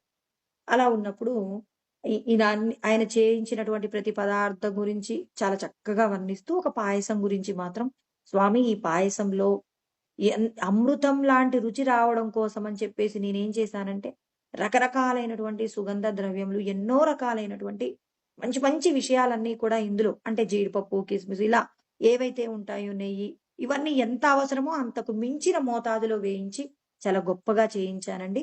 అమృతంలాగా ఉంటుందండి" అని చెప్పేసి ఆ గురువుగారికి చెప్పారట. "ఇది తినండి స్వామి" అంటే, "సరే నాయనా" అని చెప్పి, సరే దీన్ని ఒక పెన్ను, పేపర్ తెచ్చుకో నాయనా" అంటే, "ఎందుకు స్వామి" అంటే, "తెచ్చుకో నువ్వొకసారి" అన్నారట. తెచ్చుకుంటే, "నువ్వొకసారి ఈ గ్లాస్‌లో ఉన్నటువంటి ఏదైతే నువ్వు మధుర పదార్థం పెట్టావో, పాయసం ఉందో, ఇది అమృతంలాగా ఉంటుందని పెన్ను, పేపర్ తీసుకొని రాయి" అన్నారట. వెంటనే రాసారట. రాసిన తర్వాత, "ఇప్పుడు నువ్వు ఈ మధుర పదార్థం గదా! దీన్ని నువ్వు తాగేయి" అంటే, హాయిగా తాగి, "ఎలా ఉంది" అన్నారట. "అమృతంలాగా ఉంది స్వామి" అన్నారు. "ఓకే. బావుంది నాయనా. ఇప్పుడు నా కోసం పెట్టిన ఈ గ్లాస్‌లో ఉన్నటువంటి అమృతాన్ని కూడా తాగేయి" అన్నారట. అనగానే, "ఇప్పుడు ఈ గ్లాస్‌లో ఉన్నది కూడా అమృతమే అని రాసిపెట్టి తాగు" అన్నారట. అప్పుడు రాసిపెట్టి తాగుతూ కొంచెం నెమ్మదిగా తాగాడట. "ఏం నాయనా ఇప్పుడెలా ఉంది?" "కొద్దిగా రుచి మారింది స్వామి" అన్నారట. "అవునా! అయితే ఆ వంట మనిషిని ఇంకొక గ్లాస్‌లో కూడా పాయసం తీసుకురండి" అన్నారట. అనగానే వాళ్ళు ఆ గ్లాస్‌లో తెచ్చిస్తే, "ఇప్పుడు తాగు" అంటే, "ఇది విషంలాగా కనిపిస్తుందండి." అంటే మొదట నువ్వేమన్నావు? "అమృతంలాగా ఉంది" అన్నావు. రెండోసారి ఏమన్నావు? "కొద్దిగా బాలేదండి" అన్నారు. మూడోసారి ఏమన్నారు? "అమృతం విషమెందుకయింది? విషమెందుకయింది?" అంటే పదార్థం యొక్క రుచిలో తేడా ఉందా? నీ లోపటి తేడా నీలో నువ్వు అనుభవించటంలో తేడా ఉందా? అంటే ఆనందం పదార్థంలో ఉందనుకుంటున్నావా? లేకపోతే నీ లోపటుందనుకుంటున్నావా? అంటే ఇక్కడ అర్థం చేయించాడనమాట. ఆనందం అనేది నీ లోపటి నుంచి వస్తుంది. పదార్థంలో లేదు. పదార్థం యొక్క రుచి ఎప్పుడు కూడా ఒకేలాగా ఉంటుంది. దాని స్వీకరణలో తేడా ఉంది అనంటే నశించిపోయేటటువంటి విషయాలలో సుఖాన్ని వెతుక్కుంటే ఎప్పటికీ ఆనందాన్ని పొందలేవు. శాశ్వతమైనటువంటి వస్తువులో ఉన్నటువంటి ఆనందానుభూతిని పొందడానికి నువ్వు ప్రయత్నం చెయ్యి అని చెప్పేసి ఆ గురువుగారు అమృతం అనేటటువంటి పదార్థాన్ని అతని నోటితోనే విషం అనిపించారు. అమృతం అనేది ఎలా ఉంటుంది అంటే ఎంత అనుభవించినా ఇక దాని యందు దుఃఖ సంయోగ వియోగం యోగ సంజ్ఞితం అంటారు. అంటే అసలు యోగం అంటే ఏంటంటే దుఃఖము లేనటువంటి ఎప్పుడూ ఆనందము తప్ప ఆనందమునందు లేశమంతా కూడా దుఃఖము లేనటువంటి స్థితి ఏదైతే ఉందో అది నిజమైనటువంటి అమృతము. అది నిజమైనటువంటి బ్రహ్మానందము. ఆ ఆనందం అనుభవించడం కోసం ప్రయత్నం చెయ్యి. ఇలా నశించిపోయే విషయాల కోసం మీరు ప్రయత్నాలు తగ్గించుకోండని ఈ కథ ద్వారా మనకి పెద్దలు ఏం చేస్తున్నారు? జ్ఞానబోధ చేస్తూ ఉన్నారు. ఇక్కడ కృష్ణ పరమాత్మ కూడా 2వ అధ్యాయాన్ని ముగిస్తూ ఉన్నారండి. స్థితప్రజ్ఞుడి యొక్క లక్షణాల గురించి మాట్లాడమని చెప్పారు. అందుకే కదా 54వ శ్లోకంలో ఏమన్నారు? స్థితప్రజ్ఞస్య కా భాష సమాధిస్తస్య కేశవ స్థితది కిం ప్రభాషేత కిమాసీత వ్రజేత కిం అని చెప్పేసి అన్నారు. అంటే కా భాష, స్థితప్రజ్ఞుడి యొక్క లక్షణాలు చెప్పండి అంటే 55వ శ్లోకం నుంచి 72వ శ్లోకం వరకు చెప్పబడిన ప్రతిదీ కూడా స్థితప్రజ్ఞుడి యొక్క లక్షణాలు అని చెప్పేసి చెప్పిన తర్వాత ఇక్కడ ఆయన కిం ప్రభాషేత అంటే మరి ఆయన ఎలా ఉంటారు అని చెప్పేసి చెప్పారు. ఇక్కడ ఏ విధంగా ఉంటారు, స్థితప్రజ్ఞుడైనటువంటి వ్యక్తి ఏ విధంగా ఉంటాడంటే 55వ శ్లోకం నుంచి 57వ శ్లోకం వరకు చెప్పబడిన విషయాలు, స్థితప్రజ్ఞుడు ఎలా ఉంటాడు అన్నప్పుడు ఆయన ఏం చెప్పాడు? ప్రజహాతి యదా కామాన్ సర్వాన్ పార్థ మనోగతాన్ ఆత్మన్యేవాత్మనా తుష్ట స్థితప్రజ్ఞస్తదోచ్యతే. అంటే సమస్త కర్మలలో అంటే దేహానికి సంబంధించిన ఏ వస్తు వ్యవహారం మీద ఎవరికైతే కోరిక లేకుండా ఉంటుందో, అలా లేకుండా ఉండి లోపట ఉన్నటువంటి బ్రహ్మానందాన్ని అనుభవిస్తున్నాడో అతడు స్థితప్రజ్ఞుడు. బ్రహ్మానందానుభూతి పొందేటటువంటి వ్యక్తికి దేహ సంబంధమైన ఏ విషయం పట్ల కూడా కోరిక లేకుండా ఉంటుంది అని చెప్పారు. తర్వాత దుఃఖేశ్వరుద్విగ్నమనాః సుఖేషు విగత స్పృహ వీతరాగ భయక్రోధ స్థితధీర్మునిరుచ్యతే అన్నారు. అంటే దుఃఖమునందు కృంగిపోవడం, సుఖమునందు పొంగిపోవటం కాకుండా ఎలా ఉంటాడు ఆయన? వీత అంటే జయిస్తాడు, రాగము భయము క్రోధము నుండి బయటపడతాడు. అతనికి ఏ వస్తువు మీద రాగము లేదు, క్రోధము లేదు, ఎవరిని చూసి భయపడరు. ఎప్పుడూ కూడా ఆత్మానందంతో రమించే వ్యక్తులు వీటన్నింటి పట్ల కూడా నిర్లిప్తంగా ఉంటారు అని చెప్పారు. ఇంకా ఏం చెప్పారు? యస్సర్వత్రానభిస్నేహ తత్తత్ ప్రాప్య శుభాశుభం నాభినందతి నద్వేష్టి తస్య ప్రజ్ఞా ప్రతిష్ఠిత అన్నారు. అంటే సమస్తమునందు అంటే తాను అనుభవించే దేహానికి సంబంధించిన ప్రతి విషయమునందు కూడా ఏంటాయన తనకు సంప్రాప్తించిన విషయాలలో దేనియందు మోహమును పొందడు, దేనియందు కూడా విముఖతను కలిగి ఉండడు. ఎప్పుడూ కూడా ఏం చేస్తూ ఉంటాడు? బ్రహ్మానందాన్ని అనుభవిస్తూ అన్నింటిలో కూడా భగవంతుణ్ణి చూస్తూ బ్రహ్మానుభూతిని పొందుతూ ఉంటాడు. శుభ అశుభ అనేటటువంటి విషయాల యందు అతడు ఎలా ఉంటాడు? నిర్లిప్తంగా ఉంటాడు, విముఖుడిగా ఉంటాడు, అన్నింటినీ కూడా జయించినటువంటి వ్యక్తి అని చెప్పేసి మరి చెప్పడం జరుగుతుందన్నమాట. కిం ప్రభాషేత అంటే అతడు ఏ విధంగా ఉంటాడు. తర్వాత కిమాసీత. కిమాసీత అంటే ఇతడు ఏ విధమైనటువంటి స్థితిలో ఉంటాడు, అసలు అతని యొక్క స్థితిగతులు ఎలా ఉంటాయి. స్థితిగతులు ఎలా ఉంటాయి అన్నప్పుడు ఆయన చెప్పాడనమాట. 58వ శ్లోకం నుంచి 61వ శ్లోకం వరకు కూడా చెప్తారనమాట. ఏమని చెప్తున్నారు అంటే ఇప్పటి వరకు ఆయన ఎలా ఉన్నాడు? దేని యందు కోరికలు లేకుండా ఉంటాడు స్థితప్రజ్ఞుడు. ఇప్పుడు ఏ విధంగా ఉండును?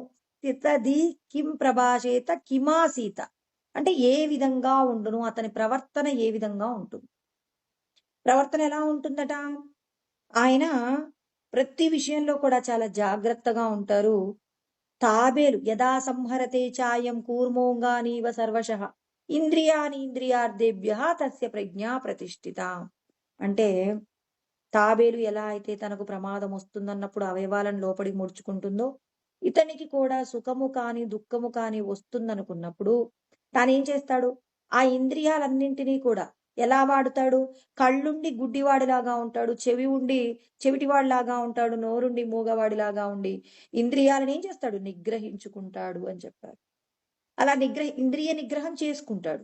అలా చేసుకున్న తర్వాత విషయా వినివర్తంతే నిరాహారస్య దేహినః రసవర్జ్యం రసోప్యస్య పరం దృష్ట్వా నివర్తతే అంటారు.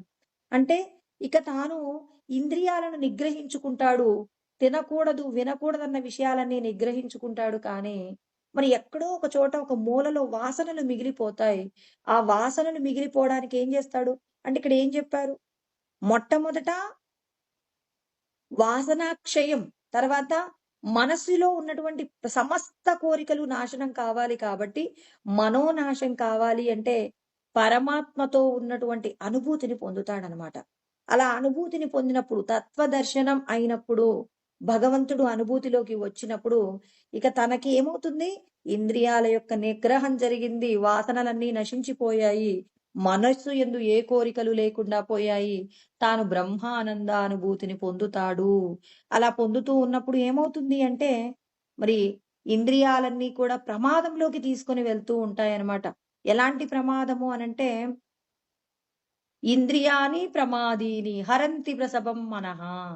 అంటే ఎవరైతే ప్రయత్నం చేస్తూ ఉంటారో భగవంతుడితో ఉన్నటువంటి బ్రహ్మానందాన్ని పొందడానికి ప్రయత్నం చేస్తున్నప్పుడు ఇంద్రియాలు ఏం చేస్తుంటాయి? ప్రమాదాన్ని తీసుకొస్తుంటాయి.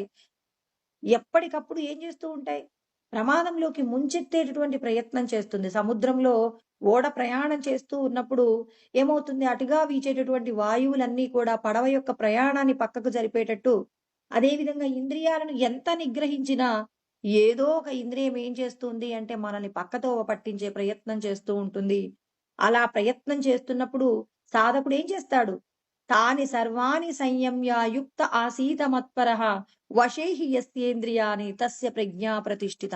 అంటే ఇక తనకు కలగబోయే ప్రమాదాన్ని ముందే గుర్తించి ఇంద్రియాలన్నింటినీ కూడా ఒక్కదాని కాదు, అన్ని ఇంద్రియాలన్నింటినీ కూడా నిగ్రహించుకుంటాడు. ఇక తాను బ్రహ్మమే అనేటటువంటి భావన చేత నిలబడతాడు. నిధిధ్యాసనం చేసుకుంటాడు. నేను బ్రహ్మమే బ్రహ్మమే అని చెప్పేసి అతడు ధ్యానంలో ఉన్నప్పుడు ఏం జరుగుతుంది? ఇక బ్రహ్మానుభూతిని పొందుతాడు. దేహ సంబంధమైన కార్యాలు చేసేటప్పుడు ఏం చేస్తాడు? తస్మా సర్వేషు కాలేషు మామనుస్మర యుజ్యచ అని కృష్ణ పరమాత్మ 8వ అధ్యాయంలో చెప్పబడినటువంటి 8వ శ్లోకంలో ఏం మాట్లాడతారు అనంటే 7వ శ్లోకం అండి. తస్మా సర్వేషు కాలేషు మామనుస్మర. ప్రతి క్షణం నన్ను స్మరణ చేసుకుంటూ మీరు కర్మ చేయండి. ఆ కర్మ చేసినప్పుడు అది మిమ్మల్ని బంధనంలోకి పడవేయకుండా ఉంటుందని కృష్ణ పరమాత్మ చెప్పబడినటువంటి సత్యాన్ని గుర్తు తెచ్చుకొని తాను ఏం చేస్తాడు? ఇంద్రియాలన్నింటినీ కూడా కంట్రోల్లో పెట్టుకుంటాడనమాట. కంట్రోల్లో పెట్టుకొని తనను తాను బ్రహ్మమునందు ఉండడం కోసమని నిరంతరం ప్రయత్నం చేస్తూ అతడు ఏం చేస్తాడు? బ్రహ్మానందానుభూతిని పొందుతారు. బ్రహ్మానందానుభూతిని పొందుతాడనమాట. ఇలా స్థిత ప్రజ్ఞస్య కా భాష సమాధిస్తస్య కేశవ. స్థితది కిం ప్రభాషేత. అంటే ఇతడు ఏ విధంగా ఉంటాడు, ఏ విధంగా పలుకుతాడు? స్థితది కిమాసేత. వ్రజేతకి ఏ విధంగా సంచరిస్తూ ఉంటాడు. ఈ ఏ విధంగా సంచరిస్తూ ఉంటాడు అనే దానికి ఈయన 71వ శ్లోకంలో పరిష్కారం చెప్పారు. అంటే స్థితప్రజ్ఞుడి యొక్క లక్షణాలు ఇక్కడ 55 నుంచి 60 వరకు కూడా చెప్పారు. 72 వరకు కూడా చెప్పారు. ఒక్కొక్క దాని గురించి ఒక ప్రశ్నకి ఇది, రెండో ప్రశ్నకి ఇది అని చెప్పేసి చెప్పారన్నమాట. అంటే ఇక్కడ కృష్ణ పరమాత్మ చెప్పినటువంటి ప్రతి విషయానికి కూడా స్థితధీ అంటే మరి స్థిత ప్రజ్ఞుడుగా ఉండటం అంటే ఎలా కుదురుతుంది అంటే సమస్త కోరికల నుండి విడిబడినటువంటి వాడు మాత్రమే స్థిత ప్రజ్ఞుడు అనే మాట మొదటి ప్రశ్న. స్థిత ప్రజ్ఞస్య కా భాష స్థితది కిమాసీత వ్రజేత కిం అన్నారు. ఇలా మొదటి ప్రశ్నకేమో ఏం చెప్పాడు? సమస్త కోరికల నుండి విడిపడతారన్నారు. తర్వాత చెప్పినటువంటి సమాధానాలు ఎలా ఉన్నాయి అంటే అతడు దుఃఖమునందు కృంగిపోకుండా, సుఖమునందు పొంగిపోకుండా సమస్త ఇంద్రియాల యొక్క నిగ్రహమునందు చాలా జాగ్రత్తగా ఉంటారు అని చెప్పేసి మరి ఆయన స్థితప్రజ్ఞుడు గురించి మాట్లాడుతూ ఇక 4వ ప్రశ్న ఏమంటున్నాడు? ఏ విధంగా వ్రజేత అంటే ఎలా సంచరిస్తూ ఉంటాడు ఆయన? ఎలా సంచరిస్తూ ఉంటాడు అనంటే ఇక్కడ ఆయన చెప్తున్నాడు, విహాయ కామాన్ యస్తర్వాన్ పూమాం చరతి నిస్పృహ నిర్మమో నిరహంకార సశాంతి మదిగచ్చతి. అంటే శాంతి పొందాలంటే ఏం చేయాలి? దీనికంటే ముందు నిన్న మనం ఏం చెప్పుకున్నాం? ఆపూర్యమానమచల ప్రతిష్టం సముద్రమాపహ ప్రవిశంతి యద్వత్ తద్వత్ కామాయం ప్రవిశంతి సర్వే సశాంతి మదిగచ్చతి.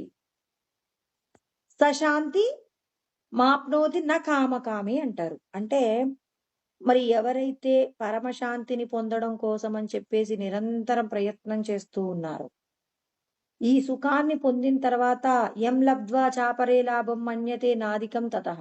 అంటే దేనిని పొందిన తర్వాత ఈ లోకంలో ఇక పొందటానికి ఏ సుఖం లేదు అని చెప్పేసి నిర్ణయించేటటువంటి వ్యక్తి ఏం చేస్తాడు? తనకు కలిగిన కోరికలన్నింటినీ కూడా ఏం చేస్తాడు? మన ఇంట్లో ఒక అగ్నిహోత్రం ఉందనుకోండి, మన ఇంట్లో ఉన్న ప్రతిదీ కూడా మంచిది, చెడ్డది ఇప్పుడు ఒక వేస్ట్‌గా ఉన్నటువంటి చెత్తుందండి. ఆ చెత్తని తీసుకెళ్ళి అందులో పడేస్తాం. అగ్ని బాగా రగులటం కోసం కొంచెం నెయ్యి వేస్తాం. కట్టెలు రగులుతూ ఉంటాయి. అంటే అగ్నిహోత్రంలో ఏం చేస్తున్నాం? మంచివి, చెడ్డవి ఏది వేసినా ఏం చేస్తుంది? ఆ అగ్నిహోత్రంలో అన్నీ కాలిపోతున్నట్టు, ఇక్కడ భగవంతుణ్ణి పొందాలనేటటువంటి సాధకుడు కూడా ఏం చేస్తున్నాడు? తనకు కలిగేటటువంటి కోరికలన్నీ కూడా మంచి కోరికలు, చెడ్డ కోరికలు. ఇప్పుడు మనందరికీ కూడా ఇది మంచిది, ఇది చెడ్డది అని చెప్పేసి కోరికలు మనం నిర్ణయించుకుంటాం. అంతేగాని కోరికలనేవి మనసుకి ఏం చేస్తూ ఉంటాయి? పుట్టగొడుగుల్లాగా పుడుతూనే ఉంటాయి. ఆ పుట్టినటువంటి కోరికలలో ఇది నాకు మంచిది, ఇది నాకు చెడ్డదు అని చెప్పేసి మనం నిర్ణయం చేసుకుంటాం. అంటే ఇక్కడ ఏ కోరికనైనా స్థితప్రజ్ఞుడు ఏం చేస్తాడు? కోరికలన్నింటినీ కూడా ఏం చేస్తాడు? జ్ఞానం అనే అగ్నిలో పడవేస్తాడు. భగవంతుడు నాకు ఏది ఏ సమయానికిస్తే దానిని అనుభవిస్తానని సముద్రములాగా చలించకుండా ఉంటాడు. సముద్రం ఎలా ఉంటుంది? దానిలోకి నదులన్నీ కూడా ఎక్కువ జలాలను తీసుకొచ్చి పోస్తుంటాయి. నాలో నీళ్లు ఎక్కువగా ప్రవహిస్తున్నాయని పొంగిపోదు. మరి నా నీళ్ళన్నీ కూడా మరి సూర్యుడి యొక్క కిరణాల చేత ఆవిరి రూపంలో మేఘాలు పట్టుకొని పోతున్నాయని, అయ్యో! నా యొక్క జలాలన్నీ పోతున్నాయని సముద్రం ఏ విధమైనటువంటి ఇబ్బంది పడనట్టు, ఇక్కడ స్థితప్రజ్ఞుడు కూడా ఏ విషయానికి కూడా ఏం కాడు అంటే దేనికి చలించకుండా మేరు పర్వతంలాగా గాంభీర్యంలాగా ఉండి భగవంతుడి మీద దృష్టి తప్ప అన్య విషయాల మీద అతనికి ఏ విధమైన కోరిక లేకుండా చేసుకునేటటువంటి స్థితి ఉంటుంది. ఇక్కడ చెప్పేశారు ఆల్రెడీ స్థితప్రజ్ఞుడైనటువంటి వ్యక్తి ఎలా ఉంటాడు? కోరికలన్నింటినీ కూడా ఏం చేస్తాడు? అగ్నిహోత్రంలో పడవేస్తారు. అందుకే యతైదాంసి సమిద్దోగ్ని భస్మసాత్ కురుతేర్జున జ్ఞానాగ్ని సర్వకర్మాణి భస్మసాత్ కురుతే తదా అని 4వ అధ్యాయంలో 37వ శ్లోకంలో కృష్ణ పరమాత్మ చెప్తారనమాట. ఏమంటారు? కట్టెలలో ఏ విధంగానైతే సమస్తము కూడా అంటే అగ్నిలో ఏ విధంగా కట్టెలను వేస్తూ ఉన్నప్పుడు కట్టెలన్నీ కాలిపోతాయో, జ్ఞానం అనేటటువంటి అగ్నిలో కూడా సమస్త కోరికలన్నీ వేసినప్పుడు ఆ కోరికలన్నీ ఏమవుతూ ఉన్నాయి? అన్నీ కూడా అణిగిపోతూ ఉన్నాయి. కోరికలన్నీ అణిగిపోతాయి. నా దగ్గర జ్ఞానం ఉందనుకోండి, నాకు ఏదైనా ఒక వస్తువుని అనుభవించాలి అనే కోరిక కలిగింది. ఇప్పుడు నేనేం చేస్తాను? జ్ఞానము చేత విచారణ చేస్తాను. ఇప్పుడు ఈ వస్తువుని పొందడం వల్ల ఏంటి ప్రయోజనం? ప్రయోజనాన్ని ఆలోచించినప్పుడు బ్రహ్మానందం గొప్పదా? ఇక్కడ మనకు మనసులో కలిగిన కోరిక గొప్పదా అని విచారణ చేసినప్పుడు ఏ కోరికైనా బ్రహ్మానందంతో పోలిస్తే బ్రహ్మానందంలో అణువంత కూడా మనం కోరుకున్న కోరికలో ప్రయోజనం ఉండదు కాబట్టి ఇది అవసరం లేదు అన్నప్పుడు ఆ కోరిక ఏమైతుంది? ఎలాగైతే పుట్టిందో అలాగే అణిగిపోతుందండి. అలా కాకుండా దానికి కొంచెం ప్రాణం పోసాం. ప్రాణం పోసామంటే అదేమవుతుంది? ఖచ్చితంగా ఈ కోరికను తీర్చుకోవాల్సిందే అంటారు. అందుకే అప్పుడప్పుడు మనం చూస్తూ ఉంటాం. సిద్ధులు తపస్సు చేస్తూ ఉన్నప్పుడు వాళ్ళ తపస్సును భగ్నం చేయడం కోసం అని చెప్పేసి మరి ఏమవుతారు? అప్పుడప్పుడు రంభ, ఊర్వశి, మేనక లాంటి వాళ్ళు ఏం చేస్తూ ఉంటారు? అటుగా వెళ్తూ ఒకసారి వీళ్ళని పరిశీలన చేద్దామని వస్తారు. ఆ సమయంలో వాళ్ళు ఏం చేస్తారు? వాళ్ళ యొక్క అందానికి మోహింపబడ్డారనుకోండి, వాళ్ళ తపశ్శక్తి నశించిపోతుంది. ఒకవేళ వాళ్ళు నిగ్రహంగా ఉన్నారనుకోండి, అలా నిగ్రహంగా ఉన్నప్పుడు ఏం జరుగుతుంది అంటే, మరి వాళ్ళ యొక్క తపశ్శక్తిని పెంచుకుంటారు. అంటే ఏ విధమైనటువంటి కోరిక, ఎన్నో రకాల విషయాలు, విఘ్నాలన్నీ జరుగుతున్నా, ఆ విఘ్నాలన్నింటినీ తప్పించుకుంటూ, భగవంతుడి యొక్క జ్ఞానమే గొప్పది, బ్రహ్మానందమే గొప్పది, ఇంతకు మించిన ఆనందం దేహ సంబంధమైన విషయాలలో ఏదీ లేదు అని చెప్పేసి, బాగా విచారణ చేసి, భగవంతుడి మీద బాగా మమకారాన్ని కలిగి ఉన్నప్పుడు, ఆ మమకారం ఏం చేస్తుంది? ఏ విధమైన కోరికలకు లొంగిపోకుండా ఉన్నప్పుడు జ్ఞానాగ్ని ఏమవుతుంది? సర్వకర్మాని భస్మసాత్ కురుతే తదా. సమస్త కర్మలన్నింటినీ కూడా భస్మం చేసేస్తుందన్నమాట జ్ఞానం అనే అగ్ని.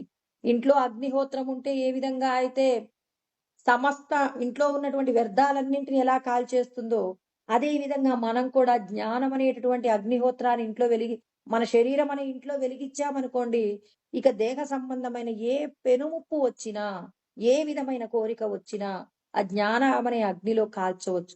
అందుకే మన హిందూ సనాతనమైనటువంటి సాంప్రదాయంలో ఒక పండుగ కూడా ఉంది. అందరికీ తెలుసు. వసంతోత్సవం అండి. హోళీ అంటాం గదా! మరి కాముడి దహనం అంటారు. కాముడు అంటే మనం ఏం చేస్తాం? ఒక అగ్నిగుండాన్ని పేర్చేసి అందులో కట్టెలు పెట్టేసి పూర్వకాలంలో అయితే ఏం చేసేవాళ్ళట?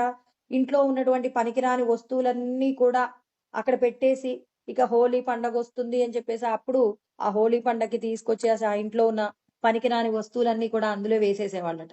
వేసేసి ఆ కామదహనం అయిపోయిన తర్వాత తెల్లారి వసంతోత్సవం జరుపుకుంటారు. ఈ పండుగలన్నీ కూడా కేవలం సరదా కోసమే వచ్చాయా? భగవంతుడు మనకి ఏదైనా బోధించే ప్రయత్నం చేశారా అంటే, మన హిందూ ధర్మం ప్రకారం మనకొచ్చినటువంటి ఏవైతే ఉత్సవాలున్నాయో, ప్రతి ఉత్సవానికి సంబంధించి మనల్ని మనం తెలుసుకోవడానికి, అంటే ఈ శరీరంలో బంధింపబడి ఉన్నటువంటి మనల్ని మనం విడిపించుకోవడానికి ఈశ్వరుడు ఎన్నో రకాలైనటువంటి పండుగలన్నింటినీ కూడా ఈశ్వరుడు ఇచ్చారండి. మనం మన వాళ్ళకి చాలా మందికి ఈ పండగలు ఎందుకొచ్చాయి అంటే, వాటికి సరైన సమాధానం లేకుండానే మనం ఏం చేస్తామంటే, వాటన్నింటిని కూడా మనం జరుపుకుంటున్నాం. కానీ పెద్దల ద్వారా అంటే సద్గురువుల ద్వారా, తర్వాత వేదం తెలిసినటువంటి పండితుల దగ్గరికి వెళ్లి, ఈ పండుగని ఎందుకు చేసుకుంటారు? ఏ ఉద్దేశంతో భగవంతుడు ఈ పండుగ చేసుకోమన్నారని చెప్పేసి మనం తెలుసుకున్నప్పుడు అందుకే జ్ఞాత్వా శాస్త్ర విధానోక్తం కర్మ కర్తుమిహార్హసి అన్నారు. శాస్త్రాన్ని ఖచ్చితంగా నువ్వు తెలుసుకోవాలి. శాస్త్ర ప్రకారంగా ఈ పండుగలు ఎందుకొచ్చాయో తెలియకుండా మనం వీటన్నింటిని జరుపుకుంటున్నాం. దానివల్ల పొందవలసిన ప్రయోజనం కాకుండా మన హోళీ అంటే ఏం చేస్తున్నాం? చక్కగా రంగులు వేసుకోవడం, దానితో సరదాగా సంతోషంగా గడపడం తప్ప మనం వేరొక విధానంలో మనం పండుగల్ని మనం శాస్త్రం చెప్పినట్టుగా జరుపుకోవట్లేదు. ఆ పండుగ ఎందుకు చేస్తారు? కాముడి యొక్క దహనం అంటే కోరికలన్నీ కూడా దగ్ధమైపోయినప్పుడు మాత్రమే సాధ్యమవుతుంది. కోరికల యొక్క దగ్ధం లేకుండా నువ్వు ఎప్పటికీ కూడా పరమానందాన్ని పొందలేవు. దేహ సంబంధమైనటువంటి కోరికలన్నింటినీ కూడా ఏం చేయాలి? జ్ఞానం అనేటటువంటి అగ్నిలో దహనం చేసినప్పుడు మాత్రమే నువ్వు బ్రహ్మానందాన్ని పొందుతావు. బ్రహ్మానందానుభూతిని పొందడానికి కామదహనం అంటే కోరికలను నువ్వు దహనం చెయ్యాలి. ఈ దేహము నేను కాదు. దేహ సంబంధమైన విషయాలన్నీ కొద్ది రోజులు మాత్రమే మనకు తృప్తినిస్తాయి. ఈ తృప్తి అనేది ఎప్పటికీ కూడా ఏంటి? చిల్లులు అంటే ఏమంటారు? మూత పెట్టనటువంటి ఏదైతే చిల్లులుగా ఉన్నటువంటి పాత్రలో నీళ్లు పోస్తే ఆ నీళ్ళన్నీ ఎలాగైతే కారిపోతాయో అదే విధంగా మనం పొందేటటువంటి సుఖాలు కూడా ఎంత అనుభవించినా ఇంకా ఇంకా ఇంకా అనుభవించాలనే కోరిక కలుగుతుందండి. ఇవాళ నేను ఈ కోరికను పొందాను ఇక చాలు అనుకుంటే అది ఒప్పుకుంటుందా? ఇవాళ నేను గారెలు ఇష్టమని తిన్నాననుకోండి, ఇప్పుడు 4 తినగానే సరిపోయింది. రేపొద్దుటికి మళ్ళీ తిందాం. ఆ పిండి దాచిపెట్టు ఫ్రిడ్జ్‌లో పెట్టు అంటుంది. అంటే ప్రతి క్షణం కూడా ఏం చేస్తుంది మనం? కోరికలను తీర్చుకోవడంతోనే మన జీవితాన్నంతా కూడా వృధా చేస్తూ ఉన్నాం. దానికోసమే ఆయన అంటాడనమాట. ఏమంటాడంటే, కామ ఏష క్రోధ ఏష రజోగుణ సముద్భవః మహాశనో మహాపాప్మ విద్యేనమిహ వైరినం. అంటే మనం ఎందుకు పాపపు కర్మలు చేస్తామని అర్జునుడు అడుగుతాడనమాట. అతకేన ప్రయుక్తోయం పాపం చరతి పూరుషః అనిచ్చెన్నపి వార్ష్ణేయ బలాదివ నియోజితః అంటారు. అంటే మేమెందుకండి తప్పు చేయాలనే కోరిక లేకపోయినా ఎందుకు మేము తప్పులు చేస్తూ ఉంటామని అర్జునుడు 3వ అధ్యాయంలో 36వ శ్లోకంలో అంటాడండి. అప్పుడు కృష్ణ పరమాత్మ అంటాడనమాట. అంటే నేనే మిమ్మల్ని కావాలని తప్పులు చేయిస్తున్నానా? మీరు మేమెందుకండి బలవంతంగా కర్మ చేత ఏడవబడుతున్నామని అర్జునుడు అడుగుతున్నాడు. అంటే మనం కూడా అంటాం. నాకసలు ఆ వస్తువుని అనుభవించాలనే కోరికే లేదు. వాళ్ళేదో వస్తువుతో మనకి కనపడ్డారు. ఆ వస్తువుని చూడగానే నాకు గూడా ఉంటే బావుండనిపించింది. అసలు నేను ఆ వస్తువుని చూడకపోయుంటే నాకివాళ ఆ వస్తువుని తెచ్చుకోవాలనే కోరిక ఉండేది కాదు గదా! అసలు ఆ వస్తువుని దేవుడు చూయించకుండా ఉండొచ్చు గదా! భగవంతుడు అంటాడండి, లోకంలో అన్నీ ఉంటాయి. ఇప్పుడు మనం ఒక బంగారపు షాప్‌కెళ్ళామండి. రకరకాలైన వస్తువులు అక్కడున్నాయి. మన దగ్గర ఏదో ఒక చిన్న వస్తువుని కొనుక్కోవడానికి ఓ 2 తులాలో, 3 తులాల బంగారం కొనుక్కోవడానికి కావాల్సిన డబ్బుంది. ఇప్పుడక్కడ చూసిన వస్తువులు ఏది చూసినా అబ్బో! ఇది బావుంది, ఇది బావుంది, ఇది బావుంది అనుకుంటాం. ఇప్పుడు ఈ వస్తువులన్నింటినీ మనం ఇంటికి తీసుకెళ్ళగలుగుతామా? తీసుకెళ్ళలేం. ఇప్పుడు మనం ఏం చేస్తాం? మనకు కావాల్సిన వస్తువును కొనుక్కొని, ఈసారి మళ్ళీ ఇంకో వస్తువును కొనుక్కోవడానికి మళ్ళీ వస్తాను. డబ్బులు మరిన్ని కూడబెట్టుకుంటాను. నేను పొదుపు చేసుకుంటాను అని చెప్పేసి మనం వస్తాం. అవును కదా! అంటే ఇప్పుడు ఒక కోరికను తీర్చుకోవడానికి వెళ్ళి ఇంకొక కోరికను ఏం చేసాం? పట్టుకొనొచ్చాం. కృష్ణ పరమాత్మ కూడా అదే అంటున్నారు. నేనేం చేస్తాను? ఈ లోకంలో ఉన్నటువంటి నా సృష్టి అంతా మీకు చూపిస్తాను. ఇందులో ఉన్నటువంటి ఈ దృశ్య సంబంధమైన విషయాలలో ఉన్నటువంటి అశాశ్వతత్వాన్ని మీరు విచారణ చేసి, ఇందులో ఏముంది? ఈ దేహం లేకపోతే వీటి వల్ల ప్రయోజనమే లేదు. ఈ దేహాన్ని విడిచిపెట్టిన తర్వాత వీటన్నిటిని విడిచిపెట్టాల్సిందే కదా అని చెప్పి విచారణ చేసి, మీ అంతట మీరేం చేయాలి? దాని మీద కోరిక విడిపడితే అప్పుడు నా యొక్క దర్శనం జరుగుతుందంటాడు. అందుకే కామయేష, క్రోధయేష, రజోగుణ సముద్భవః. అంటే ఇప్పుడు రజోగుణం వల్ల ఏం జరుగుతుంది అంటే, మీకు కోరికలు కలుగుతాయి. ఒక వస్తువుని తెచ్చుకోవడానికెళ్ళి ఇంకో వస్తువు మీద కోరికను కలిగి ఉన్నాం. ఇప్పుడు ఆ ఇంటికొచ్చాక 3 తులాల వస్తువు తెచ్చుకున్నందుకు సంతోషం కంటే, 5 తులాల వస్తువుని తెచ్చుకోలేకపోయినందుకు మనం బాధపడుతూ ఇంట్లో అడుగుతాం. అబ్బా! ఈ వస్తువు తో పాటుగా ఇంకో వస్తువు గూడా బావుంది. ఇంకొక 5,00,000 6,00,000 ఏర్పాటు చేస్తే, నేను కొద్దిగా ఆ వస్తువు కూడా తెచ్చుకుంటానంటే, అప్పుడు ఇంట్లో వాళ్ళు తిట్టారనుకో, అప్పుడు మనకేమొస్తుంది? కోపమొస్తుంది. ఏంటి ఈ వస్తువు తెచ్చిపెడితే నేనేమన్నా వృధా జేయడానికా? రేపు అమ్మాయింది, అమ్మాయి పెళ్లి కోసమే గదా! ఈ బంగారం కొనాలన్నది అని చెప్పి, ఇప్పుడు చూడండి, అవసరం లేనటువంటి స్థితిలో మనం ఏం చేస్తున్నాం? ఆ అవసరాన్ని సృష్టించి మన ఇంట్లో ఏం చేస్తున్నాం? సంతోషంగా ఉన్న వాతావరణాన్ని చాలా వేడి వేడిగా మార్చుకుంటున్నాం. ఎందుకు మార్చాం? అక్కడున్న వస్తువు నచ్చింది. మీ పిల్ల పెరిగి పెద్దయ్యే నాటికి ఆ పిల్ల ఈ వస్తువు పెట్టుకుంటుందా? నీకు ఇప్పుడు ఈ వస్తువు మీద వ్యామోహం ఉంది కాబట్టి, ఇప్పుడు రేపు పెద్దయ్యాక పిల్లకు పెళ్లి చేయాలిస్తే అప్పుడు మన దగ్గర డబ్బులుంటాయో, ఉండవో, అందుకే ఈ వస్తువుని ఇప్పుడు కొనిపెడదామనుకున్నా అని జెప్పి, మన కోరికను తీర్చడానికి నరం లేని నాలిక 4 విధాలుగా మాట్లాడతది. మాట్లాడతాం గదండీ మనం. ఖచ్చితంగా. ఎవరైనా ఏ వస్తువును కావాలన్నా ఇలా ఖచ్చితంగా ఇలా మాట్లాడతారండి. అందుకే భగవంతుడు అంటున్నారు. మనం చెయ్యని మాట అండి భగవంతుడు జెప్పేది. కామయేష, క్రోధయేష కోరిక కలిగితే కోపమొస్తది. మరి ఇవన్నీ ఇది మీకెంత ప్రమాదమో చెప్పనా నేను? మహాశనో మహాపాప్మ. మహాశనో అంటే దీనిని నిందింప శక్యం కానిది. 3 తులాల గొలుసు కొనుక్కోవడానికి వెళ్ళి, మరి 5 తులాల గొలుసు కోసం మీరు ప్రయత్నం చేస్తున్నారు. అంటే ఇది ఎప్పటికీ కూడా అడుగులేనటువంటి పాత్రలో నీళ్లు పోస్తే ఎలా అయితే నీళ్లు ఒక్క చుక్క కూడా ఉండవో, అదే విధంగా కోరికలనేటటువంటి వలయంలో మీరందరూ కూడా చిక్కుకుంటారు. కాబట్టి మహాశనో అంటే అనేక రకములైనటువంటి వినాశనాలకు దారి తీస్తుంది. నిండింప శక్యము కానిది. మహాపాప్మ అంటే అనేక పాపములకు కారణమైంది కాబట్టి, మీకొక వస్తువు యందు కోరిక కలుగుతుంటే, ఆ కోరికను విచారణ చేసి విడిపించుకునే ప్రయత్నం చేయండి.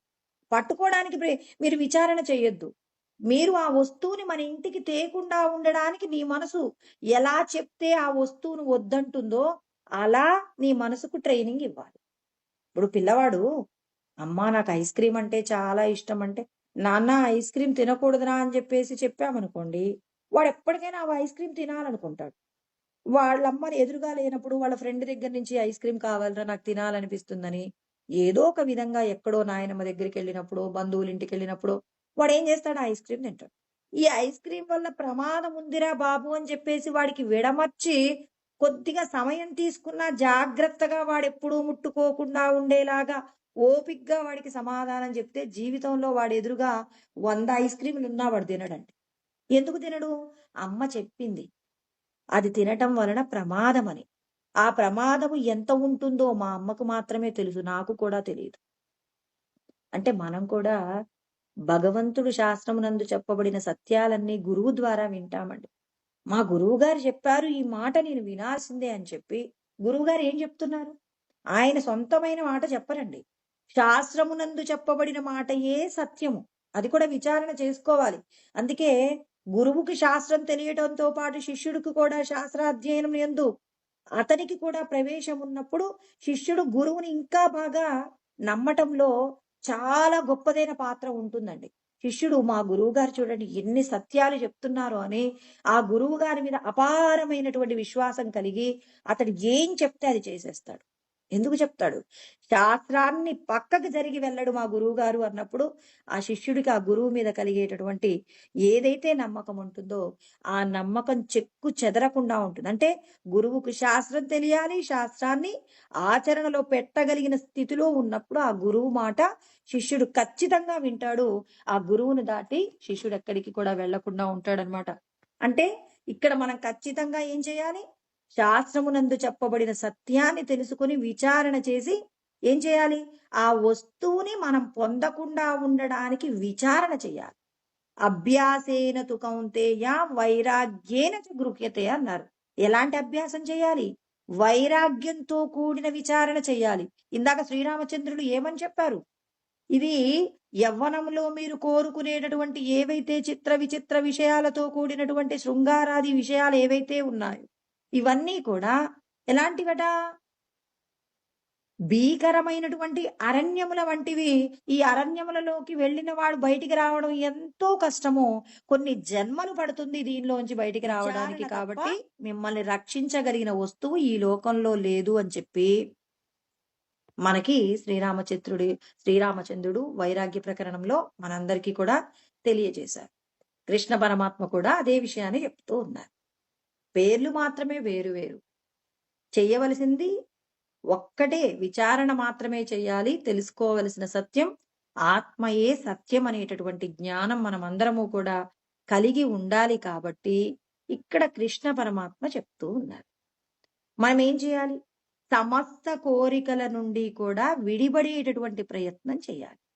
విహాయ కామాన్ యస్సర్వాన్ పూమాం చరతి నిస్పృహ.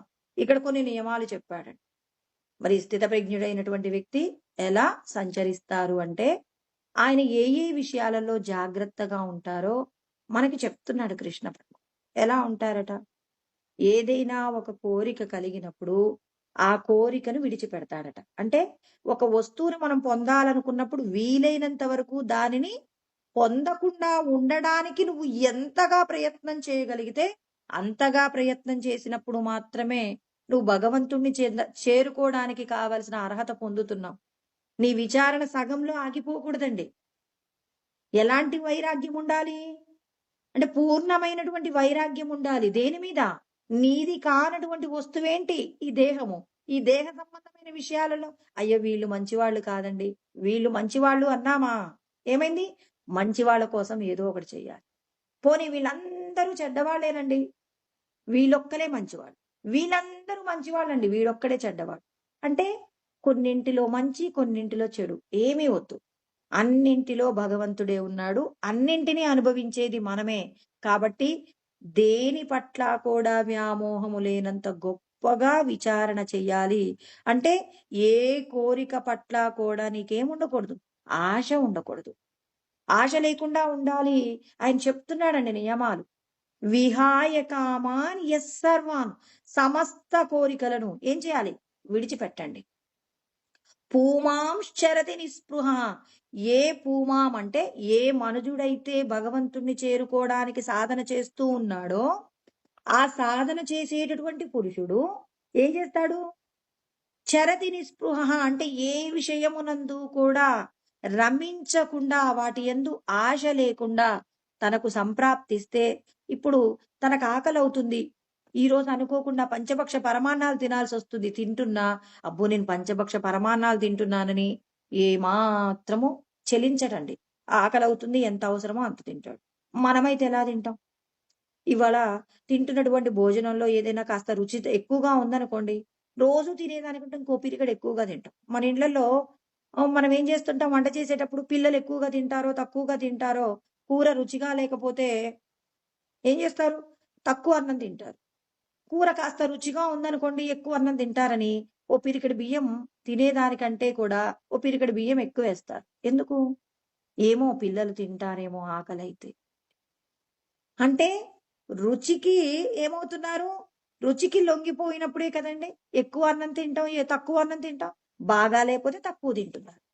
అంటే ఇక్కడ మనం ఏం చేయాలి? పిల్లలకి మన ఇంట్లో మనం ఒక పద్ధతి ఏర్పాటు చేస్తూ, రుచిగా ఉన్నా, రుచిగా లేకపోయినా ఆ పదార్థాన్ని తినటంలో తల్లిదండ్రులు గనక దేనికి కూడా లొంగిపోకుండా జాగ్రత్తగా ఉన్నారనుకోండి, పిల్లలు ఎప్పుడైనా ఇది బాలేదు, ఇది బాగుందని అంటారా? అంటే తల్లిదండ్రులు నేర్చుకోవాలి, పిల్లలకు ఆదర్శంగా నిలబడాలి. పరమాత్మ అదే చెప్తున్నారు. దేనియందు కూడా ఆనందాన్ని పొందక, దేనియందు కూడా వికారాన్ని పొందక, భగవంతుడు మనకి ఏది ఇస్తే దానితో మనం తృప్తిగా ఉండటం నేర్చుకున్నామనుకోండి. ఇప్పుడు మన ఇంట్లో కష్టమొచ్చింది. ఇప్పుడు ఈ కష్టమొస్తే ఆ కష్టం నందు బయటపడడానికి నువ్వు ప్రవర్తించే తీరు నీ పిల్లల మీద ప్రభావం చూపుతుంది. ఈ కష్టం రాగానే ఇక ఆ తల్లిదండ్రులు కొంతమంది మాట్లాడతారు. మనకే కష్టాలొస్తాయిరా! దేవుడికి మన మీద ఏమాత్రం ప్రేముండదు. ఎందుకో తెలీదు భగవంతుడికి మనమంటే కోపం. మన పక్కింటి వాళ్ళు, ఎదురింటి వాళ్ళు చూడండి ఎప్పుడు చూసినా సంతోషమే. వాళ్ళకేనాడు చిన్న కష్టం నా చిన్నప్పటి నుంచి కూడా చూశానురా. ఏ రోజు కూడా కష్టం లేదు అని ఆ పిల్లలకి చెప్తున్నప్పుడు, వీడికి తెలియకుండానే ఆ ఎదిరింటోళ్ళ మీద, పక్కింటోళ్ళ మీద ఓ రకమైన అసూయ కలుగుతుందండి. అవునట. మాకే కష్టాలట. దేవుడు మా మీదనే ఎక్కువగా కష్టపెడుతుంటాడట. వీళ్ళెవ్వరికీ కష్టాలు. వీడింక మొదలు పెడతాడు చూడటం. ఏంటి? వీళ్ళెప్పుడైనా ఏడుస్తారా? వీళ్ళేడిస్తే మేము కూడా చూడాలని. అంటే మీ పిల్లవాడికి కష్టం ఎదుర్కొనే పద్ధతి నేర్పిస్తున్నారా? ఎదిరింటి వాడు ఏడిస్తే చూడడానికి వాడికి ఒక క్యూరియాసిటీ అంటే వాడికొక కొత్త విషయాన్ని నేర్పించారా? ఇది ఎప్పటికి కూడా ప్రమాదం. శాస్త్రం తెలియకపోవడం వల్ల ఎన్ని ప్రమాదాలున్నాయండి.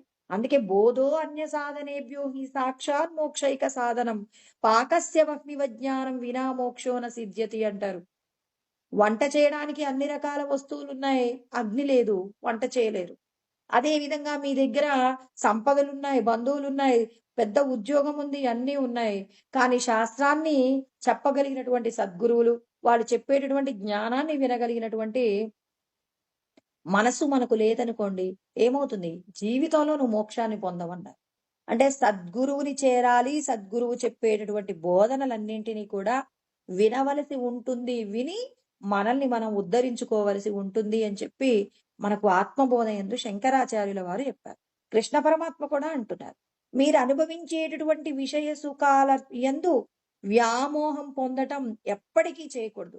ఏదైనా ఒక విషయాన్ని పొందుతున్నప్పుడు ఇది ఈ దేహం నేను కాదు అనే విచారణ మీలో ఉన్నప్పుడు, ఏ విషయం పట్ల కూడా మీరు తాదాత్మ్యత పొందకుండా ఉన్నప్పుడు, దానివల్ల మీరు ప్రయోజనం పొందుతారు. మిమ్మల్ని చూసి మీ పిల్లలు కూడా హ్మ్, ఏమవుతారు? గొప్పగా ఆదర్శవంతంగా భగవంతుణ్ణి తెలుసుకోవడానికి కావలసినటువంటి విధంగా సిద్ధమవుతారు. కాబట్టి పరమాత్మ చెప్తున్నారు. అంటే దేని యందు కూడా ఎలా ఉండాలి మీకు అంటే ఆయన చెప్తూ ఉన్నారు. నిస్పృహః అంటే దేని యందు కూడా ఆశ లేకుండా ఉండండి. ఇంకా ఏమన్నారు? నిర్మమో నిరహంకారః సశాంతిమధిగచ్చతి. నిర్మమో దేని యందు కూడా మమకారం ఉండకూడదు. ఇదుంటే బాగుండేది, ఇది లేకపోతే బాగోదు అట్లా కాదు. ఏదైతే ఉందో ఉన్నదానితో తృప్తిగా యదృచ్ఛా లాభ సంతుష్టః ఉన్నదానితో తృప్తిగా ఉండాలి. అంటే ఉన్నదాన్ని చూసి అహంకరించకూడదు. లేని ఇంకొక వస్తువుని చూసి అది మనకుంటే బాగుండని దాని మీద మమకారాన్ని పొందకూడదు. అంటే మమకారము ఉండకూడదు, అహంకారము ఉండకూడదు, దేని యందు ఆశ ఉండకూడదు. ఇలా ఉండి దేని పట్ల కూడా ఆశ, అనురాగం లేకుండా ఎవరైతే ఉంటారో అలా ఉన్నటువంటి వారు ఎవరిని పొందగలుగుతారు అంటే పరమాత్మను పొందడానికి కావలసిన స్థితి పొందుతాం. అంటే మనం అన్నింటినీ జయించాలి. ఒక దాని పట్ల కోరిక ఉంది. నాకు నా కూతురంటే ఇష్టం. ఇక ఈ లోకంలో ఏదైనా నాకు లేకపోయినా పర్వాలేదు గానీ నా కూతురంటే ఇష్టం అన్నామనుకోండి. ఇక నీకు మళ్ళీ శరీరం వస్తుందా? రాదా? వస్తుంది. నాకు దేని మీద మమకారం ఉండదు కానండి. ఎందుకో దోసకాయ పప్పు అంటే కొద్దిగా ఇష్టమండి అంటారు. అంటే ఆ కొద్ది ఇష్టం ఏమవుతుంది? నీ కొంప ముంచుతుంది. నువ్వు మళ్ళీ పుట్టడానికి దోసకాయ పప్పు తినడానికి నువ్వు కుక్కవైనా పుట్టాలి. అంటే విషయ సంబంధమైనటువంటి ఏవైతే ఉన్నాయో వాటన్నింటి పట్ల నీకు విరక్తి కలగకపోతే, వాటి మీద కోరిక లేకుండా చేసుకోకపోతే, దాని మీద మమకారం లేకుండా చేసుకోలేకపోతే, నువ్వు దాని యందు అహంకారంతో ప్రవర్తించకుండా నువ్వు ఉండగలిగితే, అప్పుడు నువ్వు నన్ను చేరుకుంటావని కృష్ణ పరమాత్మ చెప్తున్నారు. అంటే ముందు శాంతిని పొందాలి. మనస్సు యందు ఏ కోరిక లేకుండా ఉన్నప్పుడు మాత్రమే మనం భగవంతుణ్ణి పొందుతామన్నమాట. అలా కృష్ణ పరమాత్మ చిట్ట చివరి శ్లోకం చెప్తున్నారు. ఏషా బ్రాహ్మీ స్థితి పార్థ నైనాం ప్రాప్య విముహ్యతి స్థిత్వా స్యామంతకాలేపి బ్రహ్మ నిర్వాణ మృచ్యతి.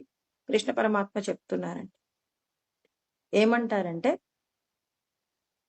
ఇప్పటి వరకు మీరు అంటే సాధన సతుదీర్ఘకాల నైరంతర్య సత్కార సేవితో దృఢభూమి అంటే దీర్ఘకాలంగా భగవంతుడు చెప్పినటువంటి ఏదైతే సాధన ఉందో ఆ సాధననంతా కూడా చాలా జాగ్రత్తగా ఎవరైతే అభ్యాసేన తు కౌంతేయ వైరాగ్యేన చ గృహ్యతే అన్నారు. అంటే మరి అభ్యాసాన్ని ఎలా చేయాలి? వైరాగ్యంతో కూడి ఒక్కొక్క విషయాన్ని అనుభవించటానికి మనం ఏం చేయాలి? విరక్తి భావన చేత విచారణ చేసి దాని యందు మమకారము అహంకారము లేకుండా మనల్ని మనం కంట్రోల్ చేసుకోగలిగినటువంటి స్థితిని గనక మనం సంపాదించుకున్నాం అనుకోండి, ఆ సంపాదించుకున్నటువంటి స్థితి మనకేమవుతుంది అంటే లోపట ఉన్నటువంటి అంటే ఈ దేహమునందు బంధింపబడినటువంటి మనల్ని మనం ఏం చేస్తున్నాం? దేహ సంబంధమైన కోరికల నుండి బయటపడేసుకుంటున్నాం. ఆత్మ స్వాతంత్రాన్ని సంపాదించుకుంటాం. ఇప్పుడు మనం ఎప్పుడైతే అంటే దేహము మరణించక పూర్వమే మనం ఏం కావాలి? జీవన్ముక్తులం కావాలి. అలా కాకుండా నేను చనిపోయేటప్పుడు నేనండి చాలా మంది మాట్లాడుతుంటారు. నేను చనిపోయేటప్పటికి భగవంతుడు నాకు మోక్షాన్ని ఇచ్చేస్తాడట. నేను గురువుగారి దగ్గర ఉపదేశం తీసుకున్నాను కదా! తీసుకున్నాను కాబట్టి మరి ఇప్పుడు నువ్వు కోరికల నుంచి బయటపడ్డావా? కోపంలో నుంచి బయటపడ్డావా? నీకున్న సంపదను చూసి నువ్వు అహంకరించకుండా ఉంటున్నావా? అంటే లేదండి, ఎలా ఉన్నా పర్వాలేదు. సద్గురువు దగ్గర ఉపదేశం తీసుకున్నాం. ఆయన పాదం పట్టుకున్నాం. మీరెలా ఉన్నా పర్వాలేదు. మీరు చనిపోయేటప్పుడు మీరేమవుతారు? ఇక గురువుగారు మిమ్మల్ని విడిపించేస్తారు. ఈ దేహంతో ఈ దేహాన్ని విడిచిపెట్టగానే మీరు బ్రహ్మంలో ఐక్యమైపోతారంటారు. కృష్ణ పరమాత్మ చెప్పే సత్యం బాగా గుర్తుపెట్టుకోవాలండి. కృష్ణ పరమాత్మ మొట్టమొదట ఏం చెప్పాడు? మీరందరూ ఆత్మలు అన్నారు. ఈ దేహాలు కాదు, ఈ దేహంలో ఉన్న ఆత్మస్వరూపం అన్నారు. మరి ఆత్మస్వరూపంగా మిమ్మల్ని మీరు ఎప్పుడు తెలుసుకోవాలి? ఈ దేహం ఉన్నప్పుడే శాంతి పొందాలి. మీ మనసులో ఏమాత్రం ఏ వస్తువు మీద కోరిక ఉండకూడదు, మమకారం ఉండకూడదు, అహంకారం ఉండకూడదు. దేని పట్ల కూడా మీరు తాదాత్మ్యత పొందనటువంటి స్థితి మీకు కలగాలి. అలా కలగటం ఎలా ఉంటుందో శంకరాచార్యుల వారు ఒక ఉపమానం చెప్తారండి. జీవన్ముక్తస్తు తద్విద్వాన్ పూర్వోపాధి గుణాంచదే సచ్చిదానంద రూపత్వాత్ భవేద్ భ్రమర కీటవత్ అని ఆత్మబోధయందు కృష్ణ పరమాత్మ చెప్తారన్నమాట. శంకరాచార్యుల వారు చెప్తారు. ఏమంటారు? జీవన్ముక్తుడైనటువంటి వ్యక్తి ఎలా ఉంటాడంటే ఈ దేహానికి సంబంధించినటువంటి గుణగణాల చేత తాదాత్మ్యతను పొందకుండా వీటన్నింటినీ విడిచిపెడతారు. ఇక్కడ కృష్ణ పరమాత్మ ఏమన్నారు? విహాయ కామాన్ యస్ సర్వాన్ పూమాం చరతి నిస్పృహ. దేని పట్ల కూడా ఆశ ఉండకూడదు. నిర్మమో నిరహంకార. దేని యందు మమకారం అహంకారం లేకుండా ఉన్న వ్యక్తి సశాంతి మది గచ్చది. శాంతిని పొందుతున్నాడు. అంటే సమస్త కోరికల నుండి విడిబడిన వ్యక్తి ఎవరు? జీవన్ముక్తుడు. ఎప్పుడు జీవన్ముక్తుడు అవుతాడు? దేహం ఉండగానే ఏమవుతున్నాడు? అతడు బ్రహ్మము చేత రమించి ఏ కోరికలు లేకుండా బ్రహ్మానందాన్ని అనుభవిస్తూ తనకు ఏది ఇస్తానన్నా నాకు అవసరం లేదని చెప్పేసి ఎప్పుడు పరమ సంతోషంతో పరమానందాన్ని పొందేటటువంటి వ్యక్తి జీవన్ముక్తుడు. భ్రమరము ఏ విధంగా అయితే మరి ఒక కీటకాన్ని తీసుకొచ్చేసి భ్రమరమట ఒక గూటిలో పెడుతుందట. ఇప్పుడు ఆ గూటిలో ఉన్నటువంటి ఆ కీటకము ఆ భ్రమరము తన్నేమైనా చేస్తుందేమో అని చెప్పేసి భయంతో భ్రమరాన్ని తలుచుకొని దేహాన్ని విడిచిపెట్టి అందులోనే మళ్ళీ భ్రమరం లాగా మరి రూపాంతరం చెంది బయటకు వస్తుందంట.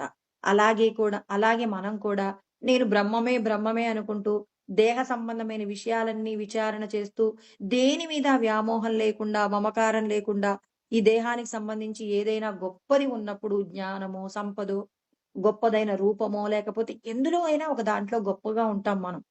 దాని చేత అహంకరించకుండా భగవంతుడి చేతనే రమించడం కోసం అన్నింటి పట్ల కూడా దేహ సంబంధమైన విషయాలన్నింటి పట్ల కూడా వైరాగ్యంతో కూడినటువంటి అభ్యాసం చేస్తూ దేనితో కూడా తన్మయత్వాన్ని పొందకుండా ఉన్నటువంటి వ్యక్తి ఏమవుతాడు? పరం దృష్ట్వా నివర్తతే అంటే భగవంతుడి యొక్క దర్శనాన్ని పొందుతాడనమాట. మన శరీరంలో ఉన్నటువంటి రోమాలలో నుంచి పొందే ఆనందం అంటే మనం ఒక పండు తిన్నప్పుడు కొంత సుఖం పొందుతాం. ఎంత సుఖం అంటే ఎంతో ఒక అణువు అంత సుఖం పొందామనుకోండి ఒక పండు తిన్నప్పుడు. మరి బ్రహ్మానందాన్ని పొందినప్పుడు ఏమవుతుంది అంటే గ్రంథి భేదనం కూడా జరుగుతుంది. భిద్యతే హృదయ గ్రంథి ఛిద్యంతే చాస్య కర్మాణి అంటారు. క్షీయంతే చాస్య కర్మాణి ఛిద్యంతే సర్వ సంశయాః తస్మిన్ దృష్టే పరావరే అంటారనమాట. అంటే భగవంతుడి యొక్క దర్శనం మనకు జరగగానే మన శరీరంలో ఉన్నటువంటి రోమ రోమాలలో కూడా బ్రహ్మానందానుభూతిని పొందుతారట. ఒక పండు అంటే ఒక కోరిక తీరితే మనం పొందేటటువంటి ఆనందం చాలా అల్పమైన స్థాయిలో ఉంటుంది. 0.00000 ఎన్ని సున్నాలో పెట్టి కోటి సున్నాల పక్కన పెడితే ఒకటి, అంత తక్కువ ఆనందం పొందుతాం. మరి బ్రహ్మానందాన్ని పొందుతున్నప్పుడు అన్నీ కూడా బ్రహ్మ లోపటున్నటువంటి మన గ్రంథులు ఉంటాయండి. ఎక్కడ లలితా సహస్రనామాల్లో మనకు వివరణ ఇవ్వబడుతుందండి. ఇక్కడ బ్రహ్మ గ్రంథి, రుద్ర గ్రంథి, తర్వాత విష్ణు గ్రంథి ఉంటాయి. ఈ గ్రంథుల యొక్క భేదనం జరుగుతుంది. అంటే ఈ దేహమే నేను అనేటటువంటి ముడి విడిపడుతుందట. అంటే ఇంకా బాగా అర్థం కావాలంటే తల్లి గర్భంలో ఉన్నటువంటి శిశువు ఎప్పుడైతే బయటికి జన్మిస్తారో, జన్మించిన తర్వాత తల్లి పేగును, ఈ పిల్లవాడి యొక్క పేగును కట్ చేస్తారు. నాభి కట్ చేస్తారు కదండీ! అది కట్ చేసి ముడివేస్తారు. అదే అదే విధంగా మనం కూడా ఈ దేహబంధంలోంచి విడిపడటానికి భగవంతుడు ఏం చేస్తాడు? ఇక ఈ దేహానికి సంబంధించిన ఏ సుఖము నాకు తృప్తినివ్వట్లేదండి. నాకు బ్రహ్మానందమే కావాలండి అని చెప్పి భగవంతుడిని మనం వివిధ రకాలుగా విచారణ చేసి ఎన్ని సుఖాలనైనా ఇవన్నీ అల్పమైనవని చెప్పి వాటిని విడిచిపెడితే భగవంతుడు మన యొక్క ఆ నిగ్రహ శక్తి చూసి ఏం చేస్తాడు? ఆయనే ఒక రోజున మనకు దర్శనం అవుతారట. ఆ దర్శనమైనప్పుడు మనం పొందే అనుభూతిని జీవితంలో ఎప్పుడూ ఎవరు పొందనంత గొప్ప అనుభూతి పొందుతాం. అంత ఆనందము బ్రహ్మానందానుభూతిని పొందుతాం. వాళ్ళు జీవన్ముక్తులండి. ఆయన చెప్పాడు, జీవన్ముక్తస్తు తద్విద్వాన్ పూర్వోపాధి గుణాంత్యజేత్. పూర్వోపాధి అంటే ఈ శరీరానికి సంబంధించిన గుణాలన్నీ విడిచిపెట్టి ఎప్పుడూ సచ్చిదానంద స్వరూపంగా మనం రమణ మహర్షి, రామకృష్ణ పరమహంస, వివేకానంద, యోగి వేమన, పరమాచార్యులు ఇలాంటి వీళ్ళందరినీ ఎంతో మందిని మనలో చాలా మంది పెద్దవాళ్ళు చూసి కూడా ఉంటారండి వీళ్ళలో. కొంతమందినైనా చూసుంటారు. మరి వాళ్ళు పొందినటువంటి అనుభూతి జీవన్ముక్తులైన వాళ్ళు పొందుతారు. జీవన్ముక్తులంటే అలాగే ఉంటారు. ఆ అనుభూతి పొందిన వాళ్ళు ఇక దేనికి భయపడరండి. ఇదొస్తుంది, ఇది మీద పడుతుంది, అయ్యో రేపు ప్రమాదం వస్తుందేమో, వాళ్ళు నన్ను తిడతారేమో, వీళ్ళు ఏదైనా అంటారేమో, ఇటువంటి బెంగలేమీ లేకుండా ఎప్పుడు హాయిగా బ్రహ్మానందానుభూతిని పొందుతారు. ఒకసారి రమణ మహర్షులకి సర్కోమా వ్యాధి వస్తుంది కదండి, అందరికీ తెలుసు కదా. చేతికి రాచపుండు పుడితే ఒకసారి డాక్టర్లు సర్జరీ చేశారట. సర్జరీ చేస్తే వాళ్ళు ఐసీయూలో ఉంచారట రమణుల్ని. ఉంచితే అక్కడున్న శిష్యులు అనుకున్నారు, అయ్యో ఇంత చలిగా ఉంది, రమణులకి ఏమైనా ఇబ్బంది అవుతుందేమో అని చెప్పి డాక్టర్ గారు వెళ్ళిపోయిన తర్వాత బయట ఒక నలుగురు కూర్చున్నారు శిష్యులు. వాళ్ళు ఏం చేశారంటే మంచి హీటర్ తీసుకెళ్లి దాని కింద కుంపటి పెట్టారట. రమణులకు కాస్త వేడిగా ఉంటే హాయిగా నిద్రపోతారు, ఇంత చలిగా ఉంటే ఆయన ఏం నిద్రపోతారని చెప్పేసి పెట్టారట. ఆ కుంపటి పెడితే పొద్దున్నే 5 గంటలు అయ్యేసరికి రమణులకు ఆపరేషన్ చేసినటువంటి ఆ శరీర భాగం మొత్తం ఎర్రగా, చూడటానికి ఎంతో కష్టంగా ఉండేంత పెద్ద పుండుగా మారిపోయిందట. డాక్టర్లు పొద్దున్నే తెల్లవారుజామున వచ్చి మరి రమణుల్ని చూడటానికి వచ్చేసరికి, ఎవరు ఇక్కడ దీని కింద కుంపడి పెట్టారు, మేము ఆయనకు చేసిన ఆపరేషన్ చాలా పెద్దది, దీన్ని తట్టుకోవాలి అంటే చల్లదనం ఉంటేనే కాస్త ఓపిక పట్టగలుగుతారని మేము ఆయన్ని ఐసీయూలో చల్లదనంలో ఉంచేసి వెళ్ళిపోయాం. ఎందుకండి మీరు ఇక్కడ ఏదో వేడిది పెట్టారంటే మేమే కుంపడి పెట్టామండి, కాస్త మా రమణులు హాయిగా పడుకుంటారంటే, అయ్యో అలా ఎలా చేశారండి, రమణులు ఎంత కష్టపడ్డారో అని చెప్పి రమణుల దగ్గరికెళ్ళి అడిగారట. స్వామి ఏంటి మీకేమైనా బాధగా ఉందా అంటే, మీరేమో దీనికి సంతోషంగా ఉంటుందని చల్లదనం పెట్టిపోయారు, వాళ్ళేమో దీనికి కాస్త వెచ్చదనం ఉంటే సంతోషంగా ఉంటుంది అని చెప్పేసి వాళ్ళు కుంపడి పెట్టిపోయారు. ఇప్పుడు ఇది ఏమవుతుందా అని చెప్పేసి దీని పరిస్థితిని నేను గమనిస్తున్నాను. అంటే ఈ శరీరం ఏ విధమైన స్థితిని పొందుతుందని రమణులు సాక్షిగా చూశానని చెప్పారు. ఇది జీవన్ముక్తుల యొక్క స్థితి. ఆ పక్కనున్న శిష్యులు ఏడ్చారట. అదేంటి స్వామి చెప్పి ఉండాలి కదా అంటే, మీరేమో దీనికి సంతోషంగా ఉంటుందన్నారు, డాక్టర్లేమో మీరేమో వేడితో సంతోషం అంటున్నారు, డాక్టర్లేమో చల్లదనంతో సంతోషం అంటున్నారు. సరే, దీని పరిస్థితి ఎలా ఉంటుందో, దేనికి ఎలా స్పందిస్తుందో చూద్దామని నేను అలా చూస్తున్నానని దేహ సంబంధమైన విషయాలను పరాయి వాళ్ళకి కడుపు నొప్పి వస్తుంటే మనం అయ్యో నొప్పిలేస్తుందా అండి అని చెప్పేసి మనం ఎలా అయితే మనం బయట నిలబడి చూస్తూ ఉంటామో, అదే విధంగా ఈ శరీరం లోపటే ఉండి, ఈ శరీరానికి సంబంధించిన విషయాలను సాక్షిగా చూడగలిగిన స్థితి అండి. బ్రాహ్మీ స్థితి. ఇదే జీవన్ముక్త స్థితి. భ్రమరములాగా. భ్రమరమును తలుచుకొని, తలుచుకొని బ్రహ్మానందాన్ని పొంది భ్రమరముగా మారినట్టు మనం కూడా నేను బ్రహ్మమే, బ్రహ్మమే ఏవం నిరంతరభ్యస్త బ్రహ్మ ఏవ అస్మీతి వాసన. నేను బ్రహ్మమే, బ్రహ్మమే అని చెప్పేసి మనం స్మరణ చేస్తూ ఉంటే హరత్య విద్యా విక్షేపాన్ అవిద్యతో కూడిన ఈ దేహమే నేను అనే అజ్ఞానమంతా పోయి మనం బ్రహ్మానందాన్ని పొందటానికి కావలసినది విచారణ. విచారణ చేసి మనం బ్రహ్మానందాన్ని పొందాలి. విచారణ ద్వారా ఒక్కొక్క దాన్ని విడిచిపెట్టాలి. కేవలం విచారణ చేస్తే సరిపోదండి. విచారణ చేస్తూ దేని పట్ల ఏది తింటున్నా, అబ్బో! ఇది గొప్పది అని తినకండి. ఏదైనా అనుభవిస్తుంటే ఇది గొప్పది అని అనుభవించకండి. ఏదైనా అనుభవిస్తుంటే ఛీ! ఇది బాలేదు నా కర్మకు తింటున్నాను అనకండి. ఈశ్వరుడి యొక్క ప్రసాదం. ఈశ్వరుడు సృష్టిలో సృష్టించిన ప్రతిదీ కూడా బ్రహ్మమే కాబట్టి బ్రహ్మమును నేను అసహ్యించుకోకూడదని నెమ్మది నెమ్మదిగా అలవాటు చేసుకోవాలి. ఇదేదో ఒక్కసారి వచ్చేది కాదండి. మనం అన్నింటిని జయిస్తాం గాని కొన్నింటిని జయించలేం. వాటిని నెమ్మదిగా జయిస్తూ భగవంతుడిని ఏం చేయాలి? ప్రార్థన చేయాలి. ప్రార్థన చేసి స్వామి దీని యందు ఎందుకో నాకు బాగా మక్కువ కలుగుతుంది. దీని మీద నాకు ఆ భ్రాంతిని పోగొట్టండని ఎవరైతే దీని మీద భ్రాంతిని కల్పింప చేస్తున్నారో, ఆ కల్పింప చేసేటటువంటి వ్యక్తికి మనం ఏం చేయాలి? విన్నపాన్ని పెట్టుకోవాలి. స్వామి మీరే చేయగలరండి దీని మీద నా కోరిక లేకుండా అని. మరి ఎవరైతే మనల్ని ప్రభావితం చేస్తున్నారో ఆయనకే మనం విన్నవించుకుంటే నన్ను చేరుకోవడం కోసం వీడు విపరీతమైన ప్రయత్నం చేస్తున్నాడని అతడికి మన మీద జాలి కలిగి దాని మీద ఉన్న వ్యామోహం తీసేస్తాడు. ముందు నీకు తెలియాలిగా నీకు దేని పట్ల ఎక్కువ వ్యామోహము, దేని పట్ల ఎక్కువ విరక్తి, దేనిని మనం కోరుకుంటున్నాం, ఈ కోరుకోవడం పట్ల దీంట్లో ఏంటి ప్రయోజనం అని విచారణ చేసి భగవంతుణ్ణి నా నుండి ఇది తీసేయండి అని చెప్పి భగవంతుడు చెప్పిన సాధన చేస్తూ భగవంతుణ్ణి అడిగితే ఆయన ఏం చేస్తాడు? మనల్ని జీవన్ముక్తుడిని చేస్తాడనమాట. అందుకే క్షీయంతే చాస్య కర్మాని. ఎప్పుడైతే భగవంతుడి దర్శనం జరుగుతుందో, గ్రంథి భేదం జరుగుతుందో, అప్పుడు సమస్త కర్మలు మనం చేసిన పాపపు కర్మలన్నీ నశించిపోతాయి. ఛిద్యంతే సర్వ సంశయాః. మన మనస్సు ఒక ప్రశ్నకు 36,000 విధాలుగా ప్రశ్నలు అడుగుతుందని బ్రహ్మసూత్రాలు చెప్తాయి. అంటే 36,000 విధాలుగా ప్రశ్నలు అడిగే మనసుకు సమాధానం చెప్పబడుతుంది భగవంతుడి దర్శనం జరిగితే. ఆ స్థితి ఈ శరీరం ఉన్నప్పుడే జరుగుతుంది. ఏషా బ్రాహ్మీ స్థితి పార్థనైనా ప్రాప్య విముహ్యతి.